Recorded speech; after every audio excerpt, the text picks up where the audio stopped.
உபாகமம் 28 அதிகாரம் 12 வசனம். ஏற்ற காலத்தில் உன் தேசத்திலே மழை பெய்யும், நீ கையிட்டு செய்யும் வேலைகளை எல்லாம் ஆசீர்வதிக்கவும் கர்த்தர் உனக்கு தமது நல்ல பொக்கிஷசாலையாகிய வானத்தை திறப்பார். நீ அநேக ஜாதிகளுக்கு கடன் கொடுப்பாய், நீயோ கடன் வாங்காது இருப்பாய். எத்தனை பேர் இந்த வார்த்தைகள் எல்லாம் யாருக்கோ சொன்ன ஒன்று இல்லை, என்னில் கர்த்தர் செய்ய நிறைவேற்ற விரும்புகிற தேவனுடைய வார்த்தை என்று நம்புறவங்க மாத்திரம் கையை உயர்த்தி ஆமேன்னு சொல்லுங்க பார்ப்போம். கர்த்தர் சொல்றாரு, ஏற்ற நேரத்தில் உனக்கு மழை பெய்யும். கையை உயர்த்தி சொல்லுங்க, எனக்கு ஏற்ற நேரத்தில் என்ன செய்யப்படும்? மழை பெய்யும். நான் கையிட்டு செய்யும் வேலையெல்லாம் கர்த்தர் என்ன செய்வார்? கையை உயர்த்தி. எத்தனை வேலை செய்கிறவங்களாம் கையை உயர்த்தி சொல்லுங்க, நான் கையிட்டு செய்யும் வேலைகளை கர்த்தர் என்ன செய்வார்? ஆசீர்வதிப்பார். எனக்காக கர்த்தர் தம்முடைய நல்ல பொக்கிஷசாலையாகிய வானத்தை என்ன பண்றாரு? திறக்கிறார். இதெல்லாம் நடக்கும்னா கர்த்தர் சொல்றார், நீ கை நீட்டுறவனா இருக்க மாட்டே, கை ஏந்திரவனா இருக்க மாட்டே. நல்ல கவனிங்கள். கர்த்தர் நம்முடைய கரம் ஒரே இடத்துல தான் உயர்த்தி இருக்கணும், ஏந்தணும். அது என்னன்னா ஆண்டவருக்கு நேராக மாத்திரம் தான் கை ஏந்தணும், கை உயர்த்தணும். எந்த மனுஷனுக்கு முன்பாக போய் நிற்கக்கூடாது பாருங்க. இது தேவனுடைய பிள்ளைகளுக்கு கர்த்தர் கொடுக்குற ஆசீர்வாதம். கர்த்தர் சொல்றாரு, நீ கடன் வாங்காமல் அநேக ஜாதிகளுக்கு என்ன செய்வாய்? கடன் கொடுப்பாய். சிலர் நினைக்கலாம், இதெல்லாம் என் வாழ்க்கையில் என்னைக்கு சாத்தியம் ஆகும்போது, நான் உயிரோடு இருக்கும்போது நடக்குமான்னு தெரியலையே. நான் சொல்கிறேன், கர்த்தர் உங்களுக்கு போதிக்கிற ஒவ்வொரு ஆசீர்வாதமான சத்தியங்களும் நான் உயிரோடு இருக்கும்போது எனக்கு நடத்தி இதை நிறைவேற்றி காட்டுகிற உண்மை உள்ள தேவன். எத்தனை பேர் நம்புறவங்க சொல்லுங்க கையை உயர்த்தி. இந்த ஆசீர்வாதம்லாம் நான் உயிரோடு இருக்கும்போதே எனக்கு கர்த்தர் நிறைவேற்றி என்னை ஆண்டவர் நிறைவுபடுத்தி காட்டுகிறவர். அதுக்கு தான் வாரந்தோறும் உங்களுக்கு இதை நிறைவுபடுத்துகிறதுக்கு என்ன வழியெல்லாம் வச்சிருக்கிறாருன்னு ஆண்டவர் உங்களுக்கு அற்புதமாக சொல்லித்தரார் பாருங்க. இவ்வளோ அருமையாக கர்த்தர் சொல்லி கொடுக்கறத கேட்குற இடத்துல நம்ம வந்தோம். வாழ்க்கை இப்படிப்பட்ட தேவ ஆசீர்வாதமான வார்த்தைக்கு நேராக மாறலன்னா, நான் கேட்குற கர்த்தருடைய வார்த்தையை எடுத்து நான் என் வாழ்க்கையில் இன்னும் உபயோகப்படுத்தல, சரியான விதத்தில் ஆப்டான விதத்தில் உபயோகப்படுத்தாமல் இருக்கிறன்றதுக்கு அதுவே ஒரு அறிகுறி. கர்த்தர் சொன்னதை செய்ய அவர் வல்லவர். எத்தனை பேர் நம்புறோம்? கையை உயர்த்தி ஆமென்னு சொல்லுங்க. அவர் சொன்னதை செய்ய வல்லவர். அவர் சொன்னதை அவர் செய்ய வல்லவர். ஆனால் அவர் சொல்றதை நான் செய்யறேன்னான்றதை செக் பண்றது தான் ரொம்ப முக்கியமான ஒன்று. நம்ம என்ன சொல்றோம்? நீங்க சொல்றீங்க ஆண்டவரே, செய்ய மாட்டீங்க. ஆண்டவர் கேட்கிறேன், நான் சொல்றதை நீ செஞ்சிருக்கிறியா? இதெல்லாம் நிறைவேறுவதற்கு கிட்டத்தட்ட இந்த வருடம் முழுவதும் ஆண்டவர் நமக்கு போதிக்கிறார் பாருங்க. 12 வழிகளை கர்த்தர் நமக்கு காட்டியிருக்கிறார். போன வாரம் உங்களுக்கு காண்பித்தேன், எப்படி ஒரு மனுஷன் இடைவிடாம ஜெபிக்கும் போது, இடைவிடாம ஜெபிக்கிற ஒரு மனுஷனுக்கு நேராக கர்த்தர் வானத்தை திறக்கிறார். கையை சொல்லுங்க, ஜெபிக்கிற ஒரு மனுஷனுக்கு நேராக கர்த்தர் என்ன பண்றாரு? அதை இன்னும் கொஞ்சம் அதிகமா நான் சொல்ல விரும்புறேன் பாருங்க. ஏன்னா இது ரொம்ப முக்கியமான ஒன்று. கிறிஸ்தவ வாழ்க்கையில ஜெப அனுபவம் என்பது ரொம்ப அவசியமான ஒன்று. நம்ம நினைக்க கூடாது, ஜெபம் நம்ம நினைக்கும் போது பண்ணிக்கலாம், நமக்கு தோணும் போது பண்ணிக்கலாம், அல்லது ஒரு கஷ்டம் வரும்போது ஜெபம் பண்ணிக்கலாம். கிடையாது. இது கிறிஸ்தவ வாழ்க்கையில தினந்தோறும் இருக்க வேண்டிய ஒரு கிறிஸ்தவ வாழ்க்கையின் ஒரு ஜீவியம் பாருங்க, ஒரு லைஃப் ஸ்டைல் இது. அப்போ எப்படி ஒரு ஜெபிக்கிற ஒரு மனுஷனுக்கு நேராக கர்த்தர் வானத்தை திறக்கிறார் என்பதை உங்களுக்கு காண்பித்தேன். போன வாரம் கவனிச்சோம், எப்படி இடைவிடாம ஜெபிக்கும் போது, இடைவிடாம ஜெபிக்கிறதுனா என்ன, இதெல்லாம் நம்ம கவனிச்சோம். இன்னைக்கு இன்னொரு காரியத்தை உங்களுக்கு நான் சொல்ல விரும்புகிறேன். லூக்கா சுவிசேஷம் 18 அதிகாரத்தில் இயேசுநாதர் ஒரு ஓமையாக இந்த ஜெபத்தை குறித்து ஆண்டவர் அங்கே சொல்றாரு பாருங்க. லூக்கா சுவிசேஷம் 18 அதிகாரத்தில் ஒரு முதல் வசனத்தை நான் வாசிக்கும்படி விரும்புகிறேன். எல்லாரும் நம்ம இணைந்து வாசிப்போமே. லூக்கா சுவிசேஷம் 18 அதிகாரம் அதில் முதல் வசனம் பாருங்க, எப்படி சொல்றாரு பாருங்க இயேசுநாதர் அந்த வார்த்தைகளை. சோர்ந்து போகாமல் எப்பொழுதும் ஜெபம் பண்ண வேண்டும் என்பதை குறித்து அவர்களுக்கு அவர் ஒரு கவனிச்சு பாரு என்ன சொல்ற இயேசுநாதர் சொல்றாரு. அந்த ஓமையை அப்புறம் கவனிப்போம். ஆனால் இங்கே ஆண்டவர் சொல்றாரு, ஒரு ஓமையை சொல்லும் போது கூட எப்படி சோர்ந்து போகாமல் ஒரு மனுஷன் ஜெபிக்க வேண்டும் என்பதை ஆண்டவர் சொல்றார். இன்னைக்கு நிறைய நேரம் நமக்குள்ள கேள்வி இருக்கும், நான் ஜெபிக்கணுமா? ஏன் நான் ஜெபிக்கணும்? ஜெபம் அவ்வளவு முக்கியமா? ஆண்டவர் சொல்றாரு, நீ சோர்ந்து போகாமல் இருக்கும்படி நீ ஜெபிக்க வேண்டும் என்கிற ஒரு ஓமையை சொல்ற. அப்படின்னா இந்த ஜெபத்துல சோர்ந்து போகக்கூடாது. மனுஷனுடைய வாழ்க்கையில பாருங்க, அவனுக்கு அந்த சோர்வு கண்டிப்பா வரும். மாம்சத்தில் வாழ்ற ஒவ்வொரு மனுஷனுக்கும் இந்த சோர்வு வராம இருப்பதே இல்லை. சோர்வு கண்டிப்பா வரும். ஆனா ஆண்டவர் சொல்றாரு, சோர்ந்து போகாம நீங்க ஜெபம் பண்ண வேண்டும் என்கிற ஒரு அற்புதமான முக்கியத்துவத்தை நமக்கு காட்டுறாரு. பக்கத்துல பார்த்து சொல்லுங்க, நம்ம சோர்ந்து போகாம ஜெபம் பண்ணணும். இதே இவ்வளவு சோர்ந்து போய் சொன்னீங்கன்னா அப்புறம் எப்படி? கொஞ்சம் நல்லா பக்கத்துல பார்த்து சொல்லுங்க, என்ன பண்ணக்கூடாது? ஜெபம் பண்றதுல சோர்ந்து போகக்கூடாது. பக்கத்துல பார்த்து சொல்லுங்க, ஜெபம் பண்றதுல என்ன பண்ணக்கூடாது? நீங்க கவனிச்சு பாருங்க, ஜெபம் பண்ணலாம்னு சொன்ன உடனே அது வரைக்கும் உற்சாகமா இருக்கிறவங்க டப்புன்னு சோர்ந்துருவாங்க. கவனிச்சிருக்கீங்களா? வீட்டில் கலகலகலன்னு பேசுவீங்க, குடும்ப ஜெபம் பண்ணலான்னு சொன்னோன்னு உடனே எல்லாரும் அப்படியே மூஞ்செல்லாம் பார்க்கணுமே, என்ன ஒரு மாதிரி ஒரு சோர்வு. பக்கத்தில் பார்த்து சொல்லுங்க, நல்லா மூஞ்ச பார்த்து சொல்லணும். பக்கத்தில் மூஞ்ச எவ்வளோ சோர்வாகுதுன்னு பாருங்க. என்ன பக்கத்தில் மூஞ்ச பார்த்து சொல்லுங்க, என்ன சொல்லுங்க? சோர்ந்து போகாம என்ன பண்ணணும்? எதில் பாருங்க, எதுலெல்லாம் சோர்ந்து போகக்கூடாது அதில் தான் நம்ம சோர்ந்து போறோம். ஜெபம் பண்றதுல சோர்ந்து போகக்கூடாது, தேவ வசனத்தை வாசிக்கிறதுல சோர்ந்து போகக்கூடாது, தேவ சபைக்கு வர்றதுல சோர்ந்து போகக்கூடாது, ஐக்கியத்தில் தேவன் நம்மளை வைத்திருக்கும் ஐக்கியத்தில் இருப்பதில் சோர்ந்து. ஆனால் இதில் தான் சோர்ந்து போகிறோம் பாருங்க. எதுலெல்லாம் ஆண்டவர் வலிமையான வழிகளையும் ஆசீர்வாதங்களையும் கர்த்தர் ஒரு மனுஷன் கொண்டு வர விரும்புகிறாரோ அதில் தான் பிசாசு மனுஷனை சோர்வுபடுத்துகிற வேலைகளை செய்கிறான்.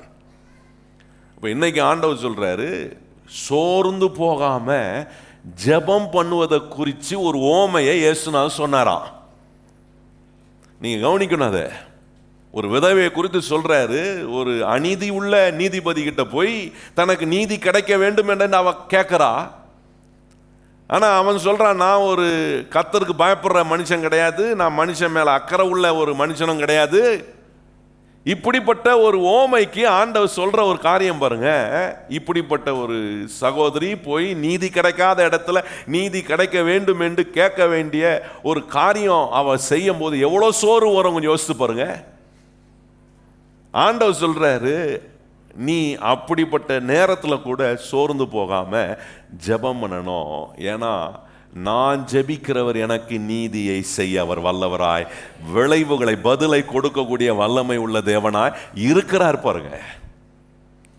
கவனிச்சு பாருங்க, இந்த ஜெபம் சோர்ந்து போகாம ஜெபிப்பதுக்கு இந்த ஜெபத்தில் எவ்வளவு முக்கியமான ஆசீர்வாதத்தை கர்த்தர் வச்சிருக்கிறார். இன்னைக்கு நம்ம நமக்கு இன்னைக்கு ஆண்டவர் சொன்னது போல நமக்கு நேராக தேவன் திறந்திருக்கும் திறந்த வானத்தின் ஆசீர்வாதத்து கீழே தயவு கீழே நான் வாழ்வதுக்கு நான் சோர்ந்து போகாம ஜெபம் பண்ணணும். சொல்லுங்க, நான் என்ன செய்யணும்? சோர்ந்து போகாம. இப்ப சோர்ந்து போகாம ஜெபம் பண்றதுக்கு இது அவ்வளோ முக்கியமான ஒன்றா அப்படின்னு கேட்டீங்கன்னா, இன்னைக்கு நான் ஒரு மனிதன் சொன்ன ஒரு காரியத்தை, ஒரு தேவ மனுஷன் சொன்ன ஒரு காரியத்தின் அடிப்படையில் சில சத்தியங்களை எடுத்து நான் உங்களோட பேச விரும்புகிறேன். நீண்ட ஆண்டுகளுக்கு முன்பாக வாழ்ந்து கர்த்தருக்காக மகிமையான ஊழியம் செய்த ஜான் வெஸ்லி என்கிற ஒரு தேவ மனுஷன் நிறைய புஸ்தகங்களை அவர் எழுதியிருக்கிறார். எப்படிப்பட்ட எழுப்புதலை ஆண்டவர் அவர் மூலமாக கொண்டு வந்தார், ஆத்துமாவுடைய ரட்சிப்புக்காக ஜனங்களுடைய ஆத்துமா ரட்சிக்கப்பட வேண்டும் என்று சொல்லி மிக அதிகமாய் பிரயாசப்பட்டு பாடுபட்ட ஒரு அருமையான தேவ மனுஷன். அவர் மூலமா தேவன் பெரிய அசைவையும் பெரிய எழுப்புதலையும் கொண்டு வந்தார். அவர் ஒரு முறை இப்படி தேவனை குறித்து, தேவனோடு அவருக்கு இருக்கிற அனுபவத்தை குறித்து ஒரு வார்த்தையை சொல்றாரு. அந்த வார்த்தை ரொம்ப சாதாரணமாக தான் இருந்துச்சு. ஆனால் அதை சிந்திக்க சிந்திக்க ஆண்டவர் ஏன் நம்ம சோர்ந்து போகாம ஜெபிக்கணும்ன்றத சொல்ற ஒரு அற்புதமான விஷயத்தை அந்த ஸ்டேட்மெண்ட்ல அவர் சொன்ன அந்த வார்த்தையில கர்த்தர் வச்சிருக்கிறத நான் கவனிச்சேன். அவர் சொல்றாரு, ஒரு மனுஷன் தேவனிடத்துல கேட்காம தேவன் எதையும் இந்த பூமியில் அவர் செய்கிறது இல்லையா. Without man asking God, God is not doing anything on this earth. இது ஒரு சாதாரணமான ஒரு வார்த்தை. ஆனா அந்த ஸ்டேட்மெண்ட்ல நான் உட்கார்ந்து யோசித்தேன், இது உண்மையா? ஒரு மனுஷன் தேவனிடத்துல கேட்காம இந்த பூமியில தேவன் எதையும் செய்யறது, இது சாத்தியமா? இது நிஜமா? வேத வசனங்கள்ல அதை குறித்து ஆராய்ந்த போது ஆண்டவர் இப்படிப்பட்ட ஒரு நிலையில் இருக்க முடியுமா? அவர் எல்லாம் செய்ய வல்லவர், எல்லாம் செய்ய வல்லமை உள்ள தேவன். இங்க மனுஷனை பார்த்து சொல்றார், ஒரு மனுஷன் இந்த பூமியில தேவனிடத்துல கேட்காம அவர் இந்த பூமியில எதையும் செய்கிறது இல்லை என்று சொல்லி இருக்கிறார். இது நிஜமா? அப்படின்னா நீங்க ஆதியாகமம் 1ஆம் அதிகாரத்துக்கு வந்தீங்கன்னா இந்த வார்த்தைக்கான அற்புதமான ஆதாரங்களை அங்க நம்ம கவனிக்கிறோம். அப்ப ஏன் நான் ஜெபிக்கணும், ஏன் நான் சோர்ந்து போகாம ஜெபிக்கணும்? அதுக்கு முதல் காரணம், மனுஷன் இந்த பூமியில கேட்காம தேவன் எதையும் இந்த பூமியில அவர் செய்வதில்லை. மனுஷன் தேவனிடத்துல கேட்காம அல்லது வித்தவுட் மேன் ஆஸ்கிங் காட், தேவனிடத்துல மனுஷன் எதையும் கேட்காம ஆண்டவர் என்ன பண்றது இல்லைன்னா இந்த பூமியில ஆண்டவர் எதையுமே செய்யறதில்லை. பாருங்க, இது ரொம்ப ஆச்சரியமா இருக்கு. இது உண்மைதானா? இது நிஜம்தானா? இன்னைக்கு அதை தான் கொஞ்சம் நம்ம ஆராயணும். இந்த விஷயங்களை, இந்த காரியங்கள், இந்த கேள்விகளை, இந்த காரணங்களை தேவனுடைய வசனத்தின் மூலமாக நீங்க கண்டுபிடிப்பீங்கன்னா நான் சொல்றேன், நீங்க சோர்ந்து போகாம ஜெபிக்கிறவர்களாய், நீங்க இடைவிடாம ஜெபிக்கிறவர்களாய் மாறிவிடுவீர்கள். ஏன்னா நான் கேட்காம ஆண்டவர் எதையும் இந்த பூமியில செய்யறது இல்லையே. அப்ப நான் கேட்கணுமே, நான் ஜெபம் பண்ணணுமே, நான் ஜெபிக்கிறத கர்த்தர் கேட்கிறாரே. எத்தனை பேருக்கு நான் சொல்றது விளங்குது? இன்னைக்கு நான் ஆண்டவருக்கு எல்லாம் தெரியும். நம்ம அநேக நேரம் சொல்றதுன்னா, ஆண்டவருக்கு தெரியாது என்ன, எல்லாம் அவருக்கு தெரியும், நான் கேட்டுதான் அவர் செய்ய போறாரா? ஆனா இங்க ஒரு தேவ மனுஷன் சொல்லி இருக்கிறார், மனுஷன் தேவனிடத்தில் கேட்காம அவர் எதையும் இந்த பூமியில செய்யறது இல்லையா. ஏன் இப்படி சொல்லியிருக்கு பாருங்க.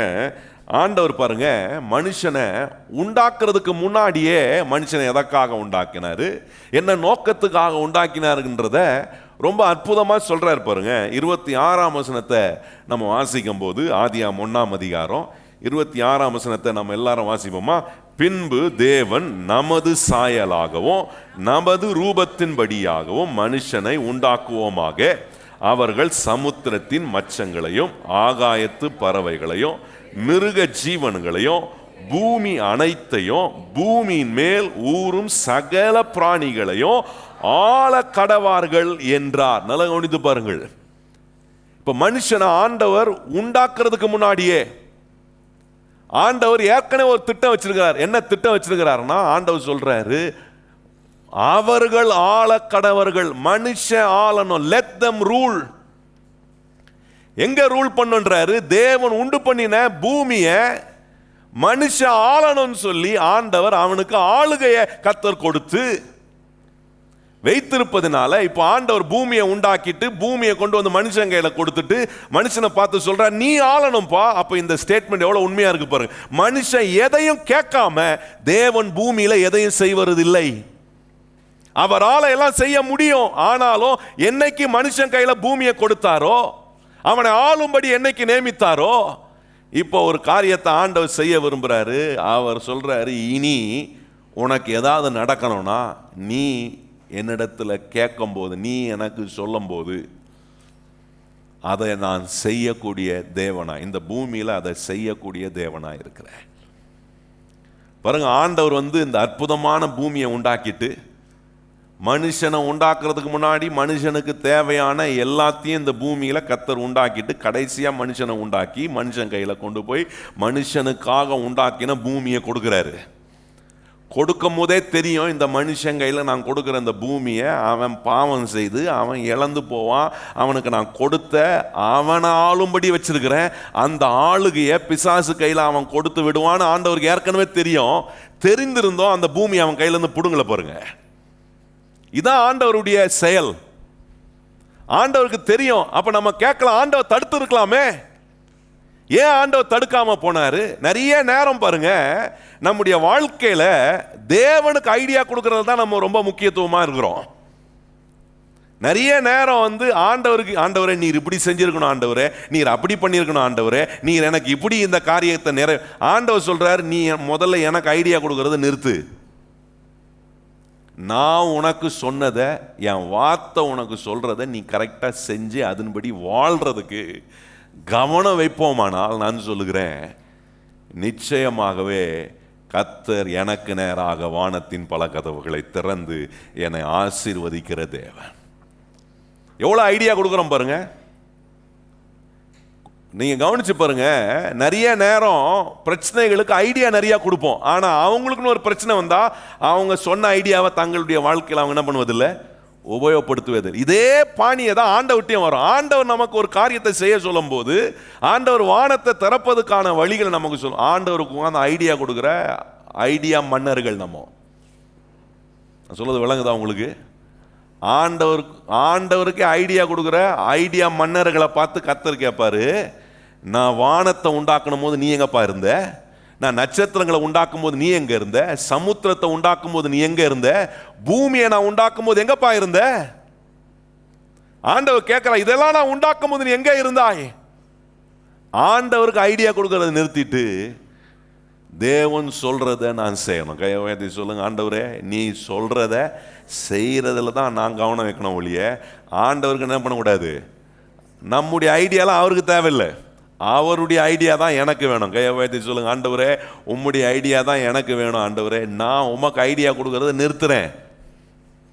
நிறுத்திட்டாலே இப்ப நம்ம சொன்ன இந்த காரியம் பாருங்க, மனுஷன் கேட்காமல் தேவன் எதையும் இந்த பூமியில் செய்வதில்லை என்பதை விளங்கி கொள்றான். இந்த ஆதாம் ஏவாள் தேவன் உண்டாக்கப்பட்ட மனுஷர்கள் ஆண்டவருடைய வார்த்தைக்கு கீழ்ப்படிந்து வாழணும்னு கர்த்தர் விரும்பினார் பாருங்க. ஆனா இவன் என்ன செஞ்சான் பாருங்க, பிசாசுடைய வார்த்தைக்கு கீழ்ப்படிஞ்சு தேவன் எந்த கனியை புசிக்க கூடாது என்று அவர்களை கர்த்தர் விலக்கி வைத்திருந்தாரோ, கர்த்தர் சொன்ன அந்த புசிக்க கூடாத கனியை புசிச்சு இப்ப என்ன வாக்கிட்டான், ஆண்டவர் எனக்கு தேவனாய் என்னுடைய எஜமானா இருக்க வேண்டியது, பிசாசு எனக்கு ஆண்டவனா இருக்கட்டும், நான் பிசாசுக்கு கீழ்ப்படுகிறேன். இதுதான் பாருங்க மனுஷனுடைய வாழ்க்கையில் ஏற்பட்ட நஷ்டத்துக்கான விளைவுகள். இப்ப என்ன ஆயிடுச்சு, இப்படி பிசாசு ஆண்டவனா ஏற்றுக்கொண்டு பாவம் செய்து தேவனுக்கு கீழ்ப்படியாமல் போன போது ஆதியாகமம் 1:26 சொல்றார், அவர்கள் ஆள கடவர்கள் என்று சொன்ன அந்த ஆளுகைய, அந்த ஆளக்கூடிய அதிகாரம் இப்ப யார் கையில போயிடுச்சுன்னா இப்ப பிசாசு கையில போயிருச்சு. அதான் பாருங்க, பிசாசு லூக்கா சுவிசேஷத்துல 4ஆம் அதிகாரத்துல இந்த இயேசுவை சோதிக்கிறான் பாருங்க பிசாசு. இது மத்தேயு 4லயும் இருக்கு, ஆனா லூக்கா சுவிசேஷத்துல இன்னும் கொஞ்சம் டீடைல்டா சொல்லப்பட்டிருக்கு. சொல்றாரு பாருங்க, இங்க பிசாசு எப்படி சொல்றான் பாருங்க. லூக்கா சுவிசேஷம் 4ஆம் அதிகாரத்துல 5ஆம் வசனத்தை வாசிக்கணும்னு விரும்புறேன். எல்லாரும் எடுத்துட்டீங்களா? லூக்கா 4ஆம் அதிகாரம் 5ஆம் வசனம் பாருங்க.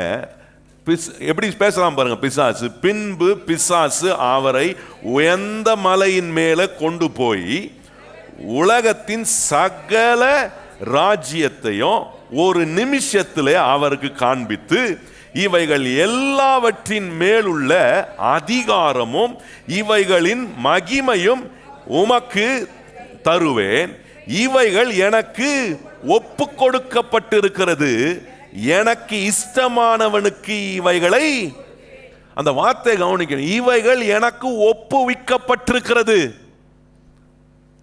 இப்ப பாருங்க, இவன் சொன்ன இந்த வார்த்தை பொய்ன்னு ஆண்டவர் சொல்லல. பிசாசே நீ சொல்ற வார்த்தை அது ஃபால்ஸ் அப்படின்னு சொல்லல. ஆண்டவருக்கு தெரியும் உண்மைதான். மனுஷன் கையில நான் கொடுத்த ஆளுகைய இப்ப மனுஷன் யார்கிட்ட கொடுத்துட்டான்? பிசாசுகிட்ட கொடுத்துட்டான். முழு உலகத்தின் ராஜ்யத்தையும் மகிமையும் அவனுடைய கையில இப்ப இருக்கு. இப்ப இவன் சொல்றான், எனக்கு இது ஒப்புவிக்கப்பட்டு, எனக்கு கொடுக்கப்பட்டிருக்கு, எனக்கு இது ஒப்புவிக்கப்பட்டிருக்கிறது. இப்ப இயேசுநாதர் அவனுக்கு பிரதியுத்தரமா சொல்ல வேண்டிய வார்த்தை இருந்துச்சு பாருங்க. 8ஆம் வசனம் பாருங்க. 7ஆம் வசனம் 8ஆம் வசனம் வாசிப்போம். நீர் என்னை பணிந்து கொண்டால் எல்லாம் உம்முடையது ஆகும் என்று சொன்னான்.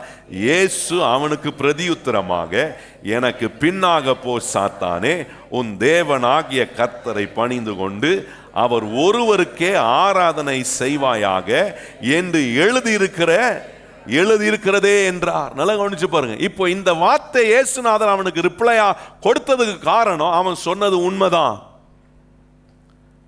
அப்போ ஒரு மனுஷன் தேவனாகிய கர்த்தரை மாத்திரம் ஆராதித்துக் கொள்ள, இப்ப மனுஷனை ஆண்டவர் மறுபடியும் அவர் பக்கம் திருப்ப வேண்டியது ரொம்ப அவசியமா இருக்கு. எந்த அதிகாரத்தை எந்த ஆளுகையை மனுஷன் கையில கொடுத்தாரோ அந்த ஆளுகையை மனுஷன் இழந்து போயிட்டான். இப்போ அந்த ஆளுகையை மறுபடியும் ஆண்டவர் வாங்கி கொடுக்க பாருங்க. அதனால்தான் மனு அவதாரம் ரொம்ப முக்கியம். இயேசுநாதர் ஏன் மனு அவதாரம் எடுத்தார்னா, மனுஷன் இப்போ முழு அதிகாரத்தையும் முழு ஆளுகையும் பிசாசு கையில கொடுத்துட்டான்.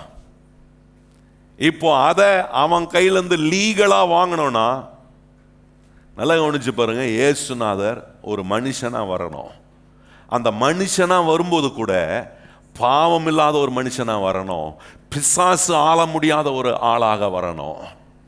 அதுதான் ஆண்டவர் என்ன செஞ்சார், என்ன கன்னி மரியாளுடைய அவள் மூலமாய் பரிசுத்த ஆவியான நிழலிட்டு பரிசுத்த பிறப்பின் மூலமாய் இந்த பூலோகத்தில் மனு அவதாரம் எடுத்து பாவம் இல்லாதவராக மனுஷ சித்தத்தின்படி அவர் பிறக்காம தேவ சித்தத்தின்படி அவர் பிறந்து பாவம் அவரை ஆள முடியாதபடிக்கு பிசாசு அவரை தொட முடியும். அதனால்தான் பிசாசு இயேசுநாதரை பார்த்த இடத்துல அவன் நடுங்கிறான், அவன் பயப்படுகிறான், அவன் அவர் மேல் கை வைக்க முடியவில்லை.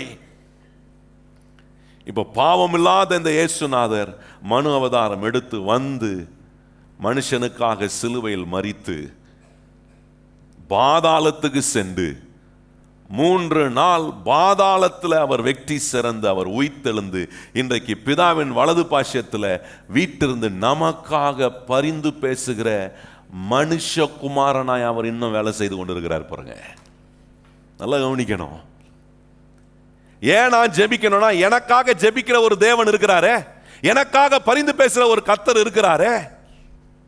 என்ன மாத்தி நான் இழந்து போன என் அதிகாரத்தை மறுபடியும் எனக்கு கொடுப்பதுக்காக அவர் மனு அவதாரம் எடுத்து என்ன போல மாம்சமாக மாறி, என் மாம்சத்துல பாவம் இருந்துச்சு, அவருடைய மாம்சத்துல பாவம் இல்லை, வந்து எனக்காக என் பாவத்தை அவர் மேல ஏற்றுக்கொண்டு என் சாபத்தை அவர் மேல ஏற்றுக்கொண்டு அவர் தம்முடைய ஜீவனை விளக்கரயமாய் கொடுத்து பாதாளத்துக்குள்ள போய் பிசாசை ஜெயித்து அவன் கையில் இருந்த எல்லா அதிகாரங்களையும் வல்லமையும் முறிந்து கொண்டு உயிர்த்தெழுந்து இன்றைக்கு பிதாவினுடைய வலது பாசத்தில் வீட்டிருக்கிறாரே. எனக்கான மத்தியஸ்தராய் இயேசு இன்றைக்கும் பேசிக் கொண்டிருக்கிறார். சொல்லுங்க, எனக்கான மத்தியஸ்தராய். பவுல் பல இடத்துல சொல்றாரு பாருங்க. 1 தீமோத்தேயுல 2ஆம் அதிகாரத்தில் கவனிச்சீங்கன்னா அங்க சொல்றாரு, 1 தீமோத்தேயு 2ஆம் அதிகாரம் பாருங்க, அங்க சொல்றாரு எப்படி ஆண்டவர் மனுஷனுக்கும் தேவனுக்கும் நடுவே ஒரு மத்தியஸ்தராய் நின்று நமக்காக அவர் பரிந்து பேசக்கூடிய ஒரு கர்த்தராய் இருக்கிறார். பாருங்க 1 தீமோத்தேயு 2ஆம் அதிகாரம் 5ஆம் வசனம் 6ஆம் வசனம் பாருங்க. தேவன் ஒருவரே, தேவனுக்கும் மனுஷனுக்கும் மத்தியஸ்தரும் ஒருவரே, எல்லாரையும் மீட்கும் பொருளாக தம்மை ஒப்பு கொடுத்த மனுஷனாக, நல்லா கவனிங்க, மனுஷனாகிய அவர் மனுஷனாகவும் இருந்தார், தேவனாகவும் இருந்தார். நல்லா கவனிக்கணும். மனுஷனை எந்த மனுஷன் கையில ஆளுகையை கொடுத்தாரோ, எந்த மனுஷன் கொண்டு போய் அந்த ஆளுகையை பிசாசு கையில கொடுத்தானோ, பிசாசு கையில அந்த ஆளுகையை வாங்குறதுக்கு மனுஷனாக வந்து, நம்ம நினைக்கலாம் தேவனை ஒரு நிமிஷத்துல ஒரு வார்த்தையை சொல்லி பிடிங்கிருக்கலாமே. இல்ல இல்ல, அநீதியா எதையும் செய்யறவர் இல்லை, நீதியா செய்யற. எந்த மனுஷன் கையில கொடுத்தனோ, எந்த மனுஷன் பிசாசு கையில கொடுத்தானோ அந்த மனுஷனை போல நான் மாறி, ஆனா பாவம் இல்லாத ஒரு மனுஷனா மனுஷ சரீரத்துல இயேசுநாதர் வந்து அந்த பிசாசு கையில் இருந்த அதிகாரத்தை வாங்கி மனுஷன் கையில திருப்பியும் கொடுக்கிறார். பாருங்க, அதான் இங்க சொல்லி இருக்கு, எல்லாரையும் மீட்கும் பொருளாக தம்மை ஒப்பு கொடுத்த மனுஷனாகிய, அந்த வார்த்தையை மறந்துடக்கூடாது, மனுஷனாகிய கிறிஸ்து இயேசு அவரே இதற்கு உரிய சாட்சி ஏற்ற காலங்களில் விளங்கி வருகிறது. நல்லா கவனித்து பாருங்க, எவ்வளவு அற்புதமா சொல்றார் பாருங்க. மனுஷனுக்கும் தேவனுக்கும் நடுவே ஒரு மத்தியஸ்தராய் நின்று இன்னைக்கு நமக்காக ஜெபிக்கிற ஒரு தேவன் இருக்கிறாரே. இன்னைக்கு மனுஷன் கேட்கலாம், நான் ஏன் ஜெபிக்கணும், நான் ஏன் சோர்ந்து போகாம ஜெபிக்கணும்? ஆண்டவர் சொல்றாரு, மனுஷனா வந்து மனுஷனை மீட்டெடுக்கக்கூடிய வேலையை செஞ்ச ஒரு தேவன் இருக்கிறாரே, அவர் என்ன செய்து என் கையில திருப்பியும் என்னுடைய அதிகாரத்தை வாங்கி கொடுத்திருக்கிறார் என்பதை விளங்குனா எனக்கு புரியும். நான் கேட்காம இந்த பூமியில கர்த்தர் எதையும் செய்ய மாட்டார் என்கிற காரியம் எனக்கு விளங்கும். நான் கேட்க ஆரம்பிப்பேன், நான் ஜெபிக்க ஆரம்பிக்கிறேன். தேவன் எனக்கு வாங்கி கொடுத்த அந்த அதிகாரத்தை எடுத்து அதிகாரத்தோடு நான் சில காரியங்களை செய்கிறேன், ஜெபிக்கிறேன். ஜெபத்துல தேவனுடைய வார்த்தைகளை நான் அறிக்கை பண்ணுகிறேன். ஏன் இதெல்லாம் நடக்குதுன்னா, மனுஷனாக இயேசு வந்து மனுஷன் இழந்து போன அந்த எல்லாவற்றையும் ஆள கடவர்கள் என்று சொன்ன, அவர்கள் ஆள கடவர்கள் என்று சொன்ன அந்த ஆளுகையை பிசாசு கையில கொடுத்தான. பிசாசு கையில ஒரு மனுஷனாக வந்து வாங்கி மறுபடியும் எனக்கு கொடுத்துட்டு எனக்காக வேண்டுதல் செய்கிற ஒரு மத்தியஸ்தரா நிற்கிறாரே. எபிரேயர் 4:16-18 வரைக்கும் வாசித்தீங்கன்னா இந்த காரியத்தை கவனிக்கலாம். எப்படி ஆண்டவர் பிரதான ஆசாரியரா, நமக்காக பரிந்து பேசுகிற பிரதான ஆசாரியரா அவர் இருக்கிறார் என்று வேதம் சொல்லுது. ரோமர் 8ஆம் அதிகாரத்தில் பாருங்க, அங்க இன்னும் அற்புதமா சொல்ற. ரோமர் 8ஆம் அதிகாரத்தில் 32ஆம் வசனத்திலிருந்து வாசிக்க விரும்புறாங்க. ரோமர் 8ஆம் அதிகாரம் 32ஆம் வசனத்திலிருந்து பாருங்க. அங்க சொல்றாரு, தேவனுடைய சொந்த குமார் நின்று பாராமல் நம் எல்லாருக்காகவும் அவரை ஒப்பு கொடுத்தவர், அவரோடு கூட மற்ற எல்லாவற்றையும் நமக்கு அருளாதிருப்பது எப்படி? தேவன் தெரிந்து கொண்டவர்கள் மேல் குற்றம் சாட்டுகிறவன் யார்? தேவனே அவர்களை நீதிமான்கள் ஆக்குகிறவர். ஆக்கினைக்குள்ளாக தீக்கிறவன் யார்? கிறிஸ்துவே மரித்தவர், அவரே எழுந்திருக்கிறவர், அவரே தேவனுடைய வலது பாட்சியத்திலும் இருக்கிறவர், நமக்காக வேண்டுதல் செய்கிறவரும். நல்லா கவனித்து பாருங்க. 2000 ஆண்டுகளா ஆண்டவர் இன்னைக்கு நமக்காக என்ன செஞ்சிட்டு இருக்காருன்னா, நமக்காக ஜெபம் பண்ணிட்டு இருக்கிறாருங்க. நல்லா கவனிங்கள். நமக்காக ஜெபிக்கிறவர் தான் சொல்றாரு, நீ சோர்ந்து போகாம ஜெபம் பண்ணுன்றாரு. நமக்காக வந்து வேலை செஞ்சு தம்முடைய ஜீவனை கொடுத்து இழந்து போன அதிகாரத்தை வாங்கி கொடுத்த இயேசுநாதர், மனுஷனாக வாங்கி கொடுத்தவர், இன்றைக்கு பிதாவினுடைய வலது பாட்சியத்தில் உட்கார்ந்து எனக்காக வேண்டுதல் செய்யறாரே. பக்கத்துல பார்த்து சொல்லுங்க, இயேசு எனக்காக ஜெபம் பண்றாரு. நல்ல சத்தமா சொல்லுங்களேன். அததான் இயேசு உங்களுக்காக ஜெபம் பண்றாரு. நீங்க என்ன பண்ணணும்? படுத்து தூங்கணுமா? நல்லா கவனிங்க. எனக்காக ஜெபம் 2000 வருஷமா எனக்காக ஜெபம். இன்னைக்கு வரைக்கும் அவர் வலது பாட்சியத்தில் எனக்காக 2000 ஆண்டுகளுக்கு முன்பாக வந்து உயிர்த்தெழுந்து பிதாவுடைய வலது பாட்சியத்தில் உட்கார்ந்து அவர் எனக்காக வேண்டுதல் செய்கிறார். அது ரொம்ப அற்புதமா இருக்கு பாருங்க. நமக்காக வேண்டுதல் செய்கிறவரும் அவரே. சொல்லுங்க, நமக்காக வேண்டுதல் செய்கிறவரும். எனக்காக வேண்டுதல் பண்றாரு, எனக்காக ஜெபம் பண்றாரு.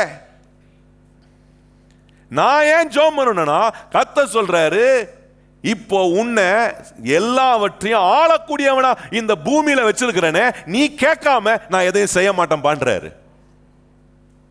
நமக்கு ஆச்சரியமா இருக்கலாம். ஆண்டவர் இது எப்படிங்க சாத்தியம்? என்ன கேட்டுதான் கர்த்தர் செய்யறாரா?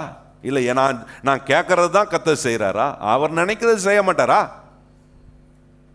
நான் சொல்ல சத்தியத்தை விளங்கி இருக்கிற ஒரு கிறிஸ்தவர்கள் என்ன செய்ய முடியும்னா, ஆண்டவரே நீர் மனுஷனா வந்து மனுஷனா இருந்த நான் இழந்து போன அதிகாரத்தை, இழந்து போன ஆண்டவரே அந்த ஆளும் தன்மையை மனுஷனா வந்து பிசாசு கையில் இருந்து அதை நீர் வாங்கி என் கையில் கொடுத்துட்டு எனக்காக வேண்டுதல் செஞ்சுக்கிட்டே இருக்கிறீரே. இன்னைக்கு நான் ஜெபம் பண்றேன், ஏன்னா கர்த்தர் என் கையில் இந்த பூமியை கொடுத்திருக்கிறார், என்ன ஆளக்கூடியவனா இந்த பூமியில வச்சிருக்கிறார். இன்னைக்கு நிறைய கிறிஸ்தவ இதை நம்புறதில்ல பாருங்க. ஏன் ஜெபம் வரமாட்டுதுன்னா, நம்முடைய வாழ்க்கையில வெற்றி இல்லை, நம்முடைய வாழ்க்கையில நம்ம காரியங்களை மேற்கொள்ள முடியல. இந்த மேற்கொள்ள முடியாம வெற்றி அடைய முடியாம இருக்கிற சூழ்நிலைகளை பார்த்து நம்ம என்ன ஒரு கன்க்ளூஷன்ல வந்தா, என்னத்தை ஜெபம் பண்ணி என்ன நடந்துற போகுது?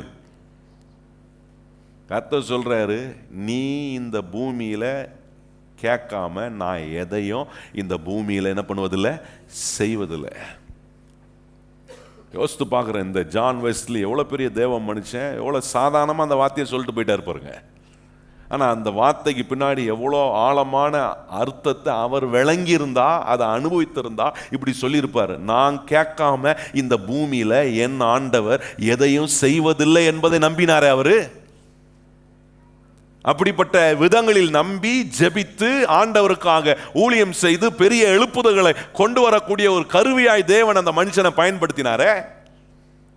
இந்த ஒரு கன்விக்ஷன், இந்த ஒரு ஏற்றுக்கொள்ளக்கூடிய மனப்பக்குவம் ஒவ்வொரு கிறிஸ்தவனுக்குள்ளேயும் வரணும். பாருங்க, என்ன வரணும்னா, கர்த்தர் இப்போ என்ன மறுபடியும் அவருடைய பிள்ளையாக வைத்து என்ன ஆளக்கூடியவனா வச்சிருக்கிறாரு. அந்த ஆளக்கூடியவனா இருக்கிற என் கையில இந்த பூமியை கர்த்தர் கொடுத்திருக்க. ஆகவே நான் கேட்காம தேவன் இந்த பூமியில எதையும் செய்ய மாட்டார் என்ற நம்பிக்கை எனக்கு என்னைக்கு வருதோ அன்னைக்கு நான் சோர்ந்து போகாம ஜெபிக்க ஆரம்பிக்கிறேன். நான் இடைவிடாம ஜெபிக்கிறவனா மாறுவேன். நிறைய கிறிஸ்தவ மக்கள் பாருங்க, ஆங்கிலத்தை ரொம்ப அழகாக சொல்லுவோம், ஆர்ம் சேர் பிலாசபர்ஸ். அப்படின்னா ஈஸி சேர்ல உட்காந்துட்டு அப்படியே ஆடிக்கிட்டு தத்துவம் சொல்ற கிறிஸ்தவங்க நிறைய பேர் இருப்பாங்க. இந்த தத்துவ மேதின்னு சொல்லுவாங்க பாருங்க, இந்த தத்துவம் சொல்ற நிறைய பேர் இருப்பாங்க. என்ன சொல்லுவாங்க, கிறிஸ்தவத்தில் நிறைய தத்துவம் சொல்ற ஆளுங்க என்ன சொல்லுவாங்க, ஆண்டவர் எதை நினைக்கிறாரோ அதை அவர் நினைக்கிற வேலை செஞ்சுட்டு போயிடுவாரு. கேட்டிருக்கீங்களா? அதை நிறைய பேருடைய மனசுக்குள்ள அப்படிதான், கிறிஸ்தவனுடைய மனசுக்குள்ள கர்த்தர் அவர் என்ன நினைக்கிறாரோ அவர் நினைச்ச வேலை செஞ்சுட்டு அவர் பாட்டு போயிட்டே இருப்பாரு. நம்ம நினைக்கிறதா நடக்குது. நிறைய பேர் சொல்றதை நானே கேட்டிருக்கிறேன். அவர் நினைக்கிறாரு, அவர் நினைக்கிறத அவர் நினைக்கிற வேலை செஞ்சுட்டு போய். நான் கேட்குறேன், அவர் நினைக்கிற வேலை செஞ்சுட்டு போறவரா இருக்கிறான்னு வச்சுப்போமே, அவரால் அதை முடியும். அப்படி இருந்துருந்துச்சுன்னா நான் கேட்குறேன், இன்னைக்கு பூமி எவ்வளோ அற்புதமாக இருந்திருக்கணும். கொஞ்சம் யோசிச்சு பாருங்க.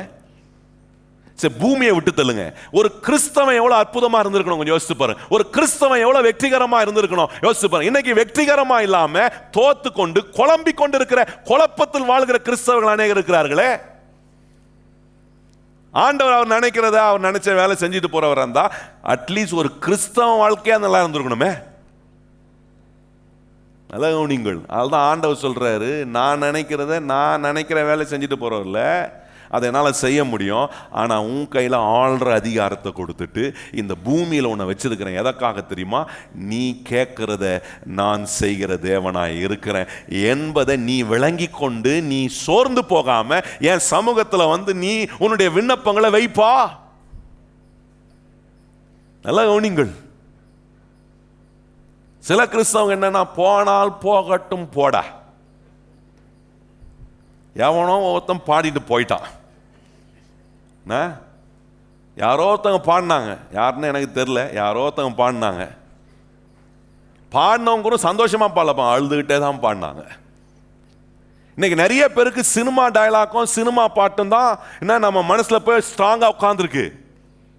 அதனால வாழ்க்கையில் என்ன சொல்றோம், போனா போகட்டும் போடா, வர்றது வரட்டும், போறது போட்டோம். இன்னைக்கு நிறைய பேர் அப்படி ஆயிட்டோம் பாருங்க. போனா போகட்டும் போடா அப்படின்ற பிலாசபில வாழ்ற கிறிஸ்தவங்க, ஆண்டவர் அவர் நினைக்கிற வேலை செய்யற ஆளு. அதெல்லாம் இன்னைக்கு பாருங்க, போனா போகட்டும் போடான்ற தத்துவத்தில் வாழ்ற ஒவ்வொரு மனுஷன் என்ன சொல்றான், ஏதாவது ஒரு வெள்ளம் வந்தா, ஏதாவது ஒரு சேதம் வந்தா, ஏதாவது ஒரு வியாதி வந்தா, பிரச்சனை வந்தா கர்த்தர் அனுப்பிட்டாரு. ஏன்னா அவருக்கு வந்து என்ன, போனா போகட்டும் போடா அப்படின்றனால அனுப்பி விட்டாரு. பிஸ்னஸில் ஒரு தோல்வி வந்துருச்சுன்னா, வாழ்க்கையில் ஒரு தோல்வி வந்துருச்சுன்னா கர்த்தர் கரெக்டாக தான் அனுப்பிச்சிருக்கிறாரு. ஏதோ அவர் நம்மகிட்ட இருந்து என்ன நமக்கு ஏதோ ஒன்று செய்கிறதுக்காக அனுப்பி விட்டாரு கிடையாதுங்க. என் மனசுக்குள்ள ஆழமான அவனை நம்பணும். இல்லை, என் கையில் கர்த்தர் அதிகாரத்தை கொடுத்துருக்கிறார். கையை உயர்த்தி சொல்லுங்க, நம்ம கையில் கர்த்தர் என்ன கொடுத்துருக்கிறாரு? ஆளக்கூடிய அதிகாரம். கையை உயர்த்தி சொல்லுங்க, நம்ம கையில் என்ன கொடுத்துருக்கிறாரு? நல்ல கையை உயர்த்தி ஆளக்கூடிய அதிகாரத்தை கொடுத்துருக்கிறார். நம்புறவங்களாம் கையை உயர்த்தி சொல்லுங்க, நல்லா இப்படி கையை வச்சு ஆளக்கூடிய மனுஷன் கையில் இந்த பூமியை கொடுத்துட்டு ஆளக்கூடிய அதிகாரத்தை கொடுத்துருக்கிறாரு. எல்லாத்தையும் உண்டாக்கிட்டு மனுஷன் கையில கொண்டு வந்து பூமியை கொடுத்துட்டு இப்ப சொல்ற நீ ஆளுப்பா, ஆளக்கூடிய அதிகாரத்தை கொடுத்துருக்க. அதனால தான் இப்போ ஆண்டவர் சொல்றாரு, என் வார்த்தையை கொண்டு போய் உன் உள்ளத்துக்குள்ள வை, என் வார்த்தையை கொண்டு போய் தியானி, என்ன என் வாக்குத்தத்தங்களை உள்ள கொண்டு போய் வை, என் சித்தத்தை கொண்டு போய் உன் வாழ்க்கைக்குள்ள வை. இதை வச்சு நீங்க வாயை திறந்து இதை பேசி இதுல நீங்க ஸ்ட்ராங் ஆக ஆண்டவர் சொல்ற நீ வெற்றி அடைய முடியும், மேற்கொள்ள முடியும். இதெல்லாம் கொண்டு போய் வைக்காம கர்த்தர் அவர் நினைக்கிற நேரத்தில் செய்வார், போனா போகட்டும் போடா என்கிற இந்த தத்துவத்தில், இந்த பிலாசபியில் வாழ்ந்தா பிசாசு பார்ப்பான், ஆஹா இவங்க தான் நமக்கு வேணும்பா. ஏன்னா இவங்க ஜெபம் பண்ண மாட்டாங்க, இவங்க மேற்கொள்ள மாட்டாங்க, இவங்க கர்த்தருடைய சுவிசேஷத்தை சொல்ல மாட்டாங்க, இவங்க ஆண்டவருக்காக சாட்சியாக வாழ மாட்டாங்க, கர்த்தர் இவங்க மூலமாக பெரிய காரியம், இப்படிப்பட்ட காரியம்லாம் நடக்கிற இப்படி இந்த பிலாசபியில் வாழ்கிற ஆட்களை, கிறிஸ்தவங்களை பார்த்தா பிசாசுக்கு ரொம்ப சந்தோஷம். ஏன்னா இவங்களால ஒன்றுமே நடக்காது. ஏன்னா இவங்க எதையும் இந்த பூமியில கேட்க போகிறது இல்லை. ஆகவே இவங்க கேட்காதனால ஆண்டவர் இவங்களுக்கு செய்ய போகிறது இல்லை என்பது பிசாசுக்கு தெரியும். இந்த தத்துவத்தில் இருக்கிற ஒரு மனுஷனை அவன் ரொம்ப பாராட்டுவான். இப்படியே இரு, கர்த்தர் அவர் நினைக்கிற வேலையை செய்வார், போனா போகட்டும் போடான்ற இந்த தத்துவத்திலே வாழ பிசாசு அநேகரை விட்டுறான் பாருங்க. ஏன்னா அவனுக்கு தெரியும் இவங்க ஒரு நாளும் கேட்க மாட்டாங்க. ஏன்னா இவங்களுக்கு என்ன நம்பிக்கைன்னா, இவங்க கேட்டா கர்த்தர் இவங்க கேட்கறத பூமியில செய்வாருங்கிற விசுவாசம் அவங்களுக்கு கிடையாது. அதனால இருக்கிற மாதிரியே இருந்துட்டு, வாழ்ற மாதிரியே வாழ்ந்துட்டு, அப்படியே தோல்வியான வாழ்க்கை, அப்படியே ஒரு மாதிரி மகிமையற்ற ஒரு வாழ்க்கையை வாழ்ற நிலையில் பிசாசு விட்டுறான் பாருங்க. நம்மளை விட்டுறோம். ஆனா ஆண்டவர் பாருங்க இன்னைக்கு நம்மளை பார்த்து சொல்றாரு, நீ சோர்ந்து போகாம ஜெபம் பண்ணணும். பக்கத்துல பார்த்து சொல்லுங்க, நீங்க என்ன பண்ணணும்? ஏன் சோர்ந்து போகாம ஜெபம் பண்ணணும்னா, நான் கேட்காம ஆண்டவர் எதையும் இந்த பூமியில செய்ய மாட்டாரு. சொல்லுங்க வயத்தி, நான் கேட்காம இந்த பூமியில கர்த்தர் என்ன பண்ண மாட்டாரு. சரி, பூமியை விட்டுருவோம். நான் கேட்காம என் வாழ்க்கையில எதுவுமே கர்த்தர் செய்ய மாட்டார். கையை உயர்த்தி ஆமென்னு சொல்லுங்க. நான் கேட்காம என் வாழ்க்கையில, என் குடும்பத்துல, என் வியாபாரத்துல, என் தொழில, என் எதிர்காலத்துல எதையும் செய்ய மாட்டேன். அப்ப நான் கேட்கணுமே. கேட்கறதுக்கு நான் என் வாழ்க்கைக்குள்ள தேவனுடைய வார்த்தையை நான் தியானிக்கணும், இந்த வசனத்தை கொண்டு போய் இருதயத்தில் வைக்கணும், தேவனுடைய வாக்குத்தத்தங்களை கொண்டு போய் வைக்கணும், தேவன் போதிக்கிற போதனைகளை கொண்டு போய் என் வாழ்க்கையில நான் வைத்து அதை கை கொள்ளணும். இத்தனை காரியங்களை நான் செய்யும் போது கண்டிப்பா நான் ஜெபிப்பது எவ்வளவு முக்கியன்றதை முதல்ல நான் விளங்குறேன். நல்ல கவனிங்க கர்த்தருடைய பிள்ளைகளை. அதாங்க ஆண்டவர் ஏன் மனுஷனா வந்தாரு, ஏன் நம்மளை மீட்டு கொண்டு ஆண்டவர் ஏன் நம்ம கையில் அந்த அதிகாரத்தை கொடுக்கணும், கொஞ்சம் யோசிச்சு பாருங்க. ஏன்னா ஆண்டவர் சொல்றாரு, நீ இழந்ததெல்லாம் உனக்கு நான் திருப்பி கொடுக்கக்கூடிய வேலையை செஞ்சிருக்கிறேன். அதாங்க மீட்பு. மனுஷன் எதையெல்லாம் இழந்தானோ அதெல்லாம் ஆண்டவர் மனுஷங்க திருப்பி கொடுக்கிறார். பக்கத்துல பார்த்து சொல்லுங்க, மனுஷன் எதெல்லாம் இழந்தானோ, பக்கத்துல பார்த்து சொல்லுங்க, நீங்க எதெல்லாம் இழந்தீங்களோ அதெல்லாம் திருப்பி உங்க கையில கொடுப்பாரு கர்த்தர். எத்தனை பேர் நம்புறீங்க, நான் எதெல்லாம் இழந்தனோ அதெல்லாம் கர்த்தர் எனக்கு திருப்பி கொடுப்பார்? கையை வச்சு சொல்லுங்க, நான் எதெல்லாம் இழந்தனோ. அதாங்க மீட்பு. அப்ப கவனிச்சு பாருங்க. அப்போ இந்த நான் கேட்கணும்னா நான் ஜெபம் பண்ணணும். அப்போ நான் ஜெபம் பண்றது எவ்வளவு முக்கியம் கவனிச்சு பாருங்க. நீங்க இந்த இடத்துல ஒன்று பார்க்க முடியும், நான் ஜெபிக்கணும், நான் கேட்கணும், நான் கேட்கறது தான் ஆண்டவர் இந்த பூமியில செய்வார். அப்படின்னா ஒரு மனுஷனை ஆண்டவர் எந்த அளவுக்கு ரெஸ்பெக்ட் பண்றாரு பாருங்க. ஜெபம்ன்றது கர்த்தர் உங்களை எந்த அளவுக்கு மதிச்சிருக்கிறாருன்றதை நீங்க புரிந்து ஜெபம் பண்ணீங்கன்னா, நீங்க கேட்கறது தான் கர்த்தர் செய்வார்ன்றதை விளங்கிக்கிட்டா, இந்த ஜெபிக்கிற ஒரு பழக்கம் எனக்கு ஒரு கஷ்டமானதா இருக்காது. அந்த ஜெபம் எனக்கு சோர்வை உண்டாக்குற ஒன்றா இருக்காது. அந்த ஜெபம் என்ன நாளுக்கு நாள் கர்த்தர் என்னை எப்படி மதிக்கிறார் என்பதை விளங்கி ஜெபிக்கிறவனா இருக்கிறேன். உங்களை எவ்வளவு மதிக்கிறார் கொஞ்சம் கவனிச்சு பாருங்க. மனுஷனை மதிக்கலனா மனுஷனா அவர் வந்திருக்க வேண்டிய அவசியமே இல்லையே. கொஞ்சம் யோசிச்சு பாருங்க. உங்களை அவர் மதிக்கல, நீங்க இழந்துட்டீங்க அப்படின்ட்டு உங்களை உதறித்தல்னு சொல்லியிருந்தா அவர் மனுஷனா வந்திருக்க. மனுஷனா மனுஷனுக்கு எதெல்லாம் மீட்டு கொடுக்கணுமோ மீட்டு கொடுத்துட்டு, என் வேலை முடிஞ்சிச்சு நான் போயிட்டு வரேன்னு போகாம பிதாவின் வலது பாசத்தில் உட்காந்து எனக்காக இன்னைக்கும் ஜெபம் பண்றாரு. அப்போ என்ன ஏன் ஜெபம் பண்ண சொல்றாருன்னா, காட்டுறாரு உன்னை நான் எவ்வளவு ரெஸ்பெக்ட் பண்றேன்றதை நீ விளங்கிக்கோ. ஆண்டவர் மறுபடியும் மனுஷனை நம்பி, யோசிச்சு பாருங்க, ஒரு வாட்டி தான் இழந்துட்டான், அவன் கையில திருப்பியும் கொடுத்துறாதீங்கன்னு அவருக்கு ஆலோசனை சொல்லியிருக்கலாமே. எந்த மனுஷன் இழந்தானா அவங்கிட்டே போய் திருப்பியும் அந்த ஆளுகிற அதிகாரத்தை கொடுக்குறீரே அப்படின்னு கேட்டிருக்கலாமே, ஆண்டவர் யோசிச்சிருக்கலாமே. ஆனா அப்படி யோசிக்காம ஆண்டவர் மனுஷனை மறுபடியும் நம்புறாரு. ஏன்னா மனுஷனை கொண்டுதான் இந்த பூமியில கர்த்தர் என்ன செய்யணுமோ அதை அவர் செய்ய வல்லவராக இருக்கிறார். கையை சொல்லுங்க, என்னை கொண்டு இந்த பூமியில என்னெல்லாம் செய்யணுமோ அதை செய்ய என் தேவன் வல்லவராக இருக்க. கையை வாய்த்து நல்லா சொல்லணும், என்னை கொண்டு, நல்லா வாயத்தன்னு சொல்லுங்க, என்னை கொண்டு இந்த பூமியில என்னை வச்சிருக்கிற குடும்பத்தில், என்னை வச்சிருக்கிற சபையில், என்னை வச்சிருக்கிற சமுதாயத்தில், என்னை வச்சிருக்கிற நாட்டில் கர்த்தர் என்னை கொண்டு என்ன செய்யணுமோ அதை அவர் செய்ய வல்லவராய் இருக்கிறார். எத்தனை பேர் நம்புறோம்? கையை வைத்து ஆமென்னு சொல்லுங்க பாப்போம். நான் கேட்குறேன், உங்க பிள்ளை ஆளக்கூடிய நிலையில நீங்க பார்க்கும்போது உங்க உள்ள எவ்வளோங்க களி கூறும்? உங்க பிள்ளை தோத்துக்கிட்டு இருக்கிறான், அவன் ஆளக்கூடிய அந்த அதிகாரத்தையும் அந்த விவரங்களையும் புரிந்து கொள்ளாமல் வாழ்க்கையை நஷ்டப்படுத்தி வாழ்றானா, ஒரு பெற்றோர் எவ்வளோ வேதனைப்படுவீங்க யோசிச்சு பாருங்க. சந்தோஷப்படுவீங்களா? சீரழிஞ்சு போகிற உங்க பிள்ளைகளை பார்த்து நீங்க சந்தோஷப்படுவீங்களா? உள்ள எவ்வளோ அங்கலாய்க்கும். என் பிள்ளை நல்லா ஆக மாட்டானா, நல்லா வர மாட்டானா, ஆள மாட்டானா, வெற்றி அடைய மாட்டானா, வாழ்க்கையில உயர்ந்து வர மாட்டானா? நான் சொல்றேன், உலக பெற்றோராக இருக்கிற நீங்க சந்தோஷப்படுறதை காட்டிலும் என்னை உண்டாக்கின பரலோக பிதா என்னை எந்த மனுஷனா உண்டாக்குனாரோ அந்த மனுஷனாக நான் ஆளக்கூடியவனா, எல்லாவற்றையும் நான் ஆளக்கூடியவனா இருக்கிறத பார்க்கும்போது தான் கர்த்தர் சந்தோஷப்படுகிறார். கையை உயர்த்தி ஆமென்னு சொல்லுங்க. பாருங்க, ஆண்டவர் மனுஷனை பைபாஸ் பண்ணி எதையும் செய்ய மாட்டார். பகலும் பார்த்து சொல்லுங்க, மனுஷனை பைபாஸ் பண்ணி. இத மனுஷன் புரிகிற வரைக்கும் அவனுக்கு எப்படியெல்லாம் சொல்லிக் கொடுக்கணுமோ சொல்லிக் கொடுப்பாரு. பழைய ஏற்பாட்டில் ஒரு உதாரணம் இருக்கு பார்த்தீங்களா? என்னாகும் 22ஆம் அதிகாரத்தில் கவனிச்சிங்கன்னா, பிலேயாம் தீர்க்கதரிசின்னு ஒருத்தன் இருந்தான். ஆண்டவர் அவனை கழுத மேலே ஏறி போக பண்ணிட்டு, ஆண்டவர் சொல்றது அவன் கேட்கல பாருங்க. அவனுக்கு ஆண்டவர் சொல்றது கேட்க மாட்டுது, விளங்க மாட்டுது. ஒரு ஸ்டபன் ஹார்ட். இப்போ ஆண்டவர் என்ன செய்ய வேண்டியதா இருந்துச்சுன்னா, கழுதையின் வாயை திறந்து கழுதையை பேச வைக்க வேண்டியதா. அப்ப நம்ம சொல்லலாமா, ஆண்டவர் மனுஷன் தேவையில்ல, கழுதை அவருக்கு எந்த மிருகம் வச்சு அவர் வேலையை செஞ்சுட்டு போயிடலாம்னு சொல்லலாமா? ஏன் கழுதையின் வாயை திறந்தாருன்னா, இந்த கழுதை மேல உட்கார்ந்து இருக்கிற இந்த கழுதைக்கு புரியல. நான் சொல்றது புரியுதா இல்லையா? இந்த கழுதைக்கு புரியாதனால இந்த கழுதை போல இருக்கிற மனுஷ கழுதைக்கு கழுதையினுடைய வாயை திறந்து பேச வச்சு அவன் கண்ணை திறக்கிறாரு.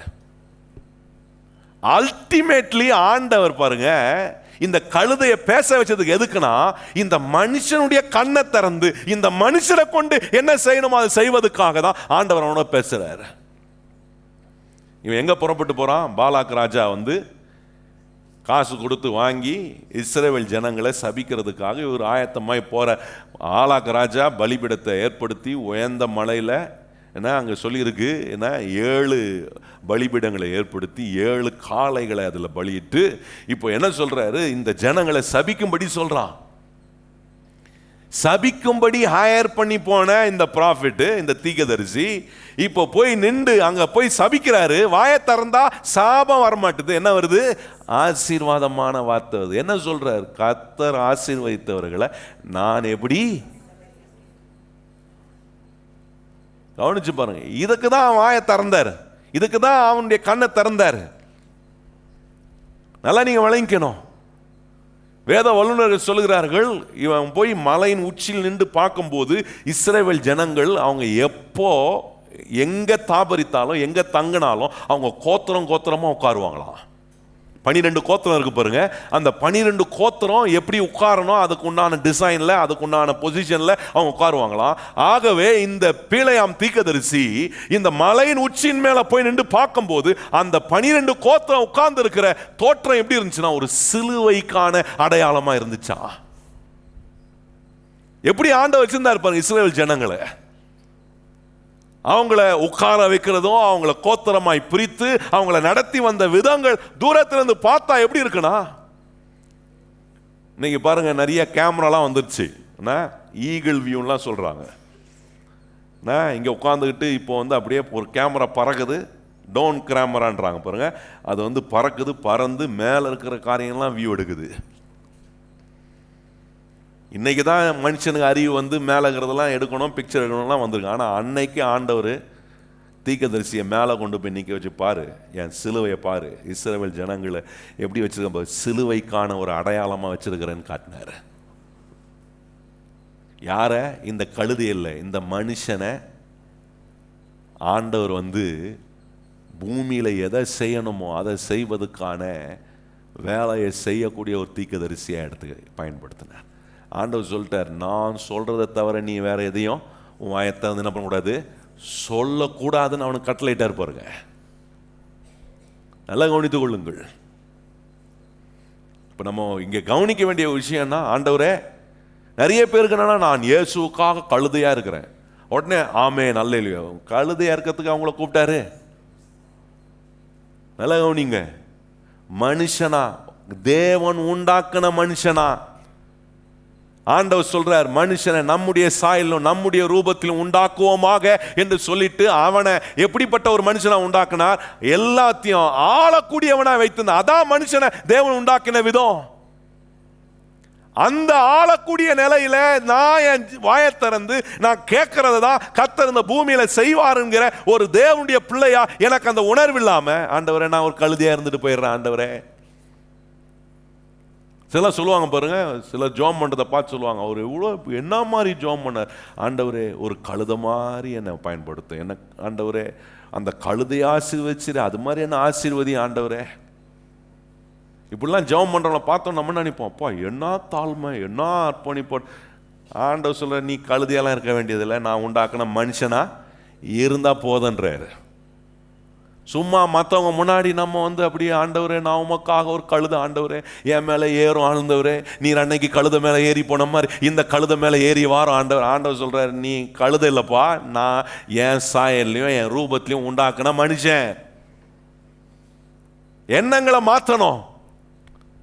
ஆண்டவரே நான் உமக்கான கழுதை, ஆண்டவர் சொல்ற, நீ எனக்கான கழுதையெல்லாம் இருக்க வேணாம், எனக்கான மனுஷனாயிரு.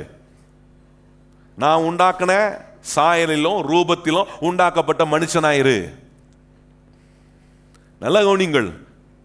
தேவன் உண்டாக்குன ஒரு மனுஷனா இருக்கணும்னா நிறைய வேலை செய்யணும், சோர்ந்து போகாம ஜெபிக்கணும். நான் இந்த பூமியில கேட்க வேண்டியதை கேட்கணும், கேட்க வேண்டிய காரியத்தை நான் கேட்கும் போது கர்த்தர் அந்த காரியத்தை இந்த பூமியில செய்யக்கூடிய வேலைகளை நான் பார்க்கிறேன். ஏன் என்ன அப்படி வச்சிருக்காருன்னா, என்ன அவ்வளோ தேவன் மதிக்கிறார். He respects me in such a way. அதுதான் என்ன பார்த்து சொல்றாரு, நீ கேளுப்பா, நீ ஜெபம் பண்ணு,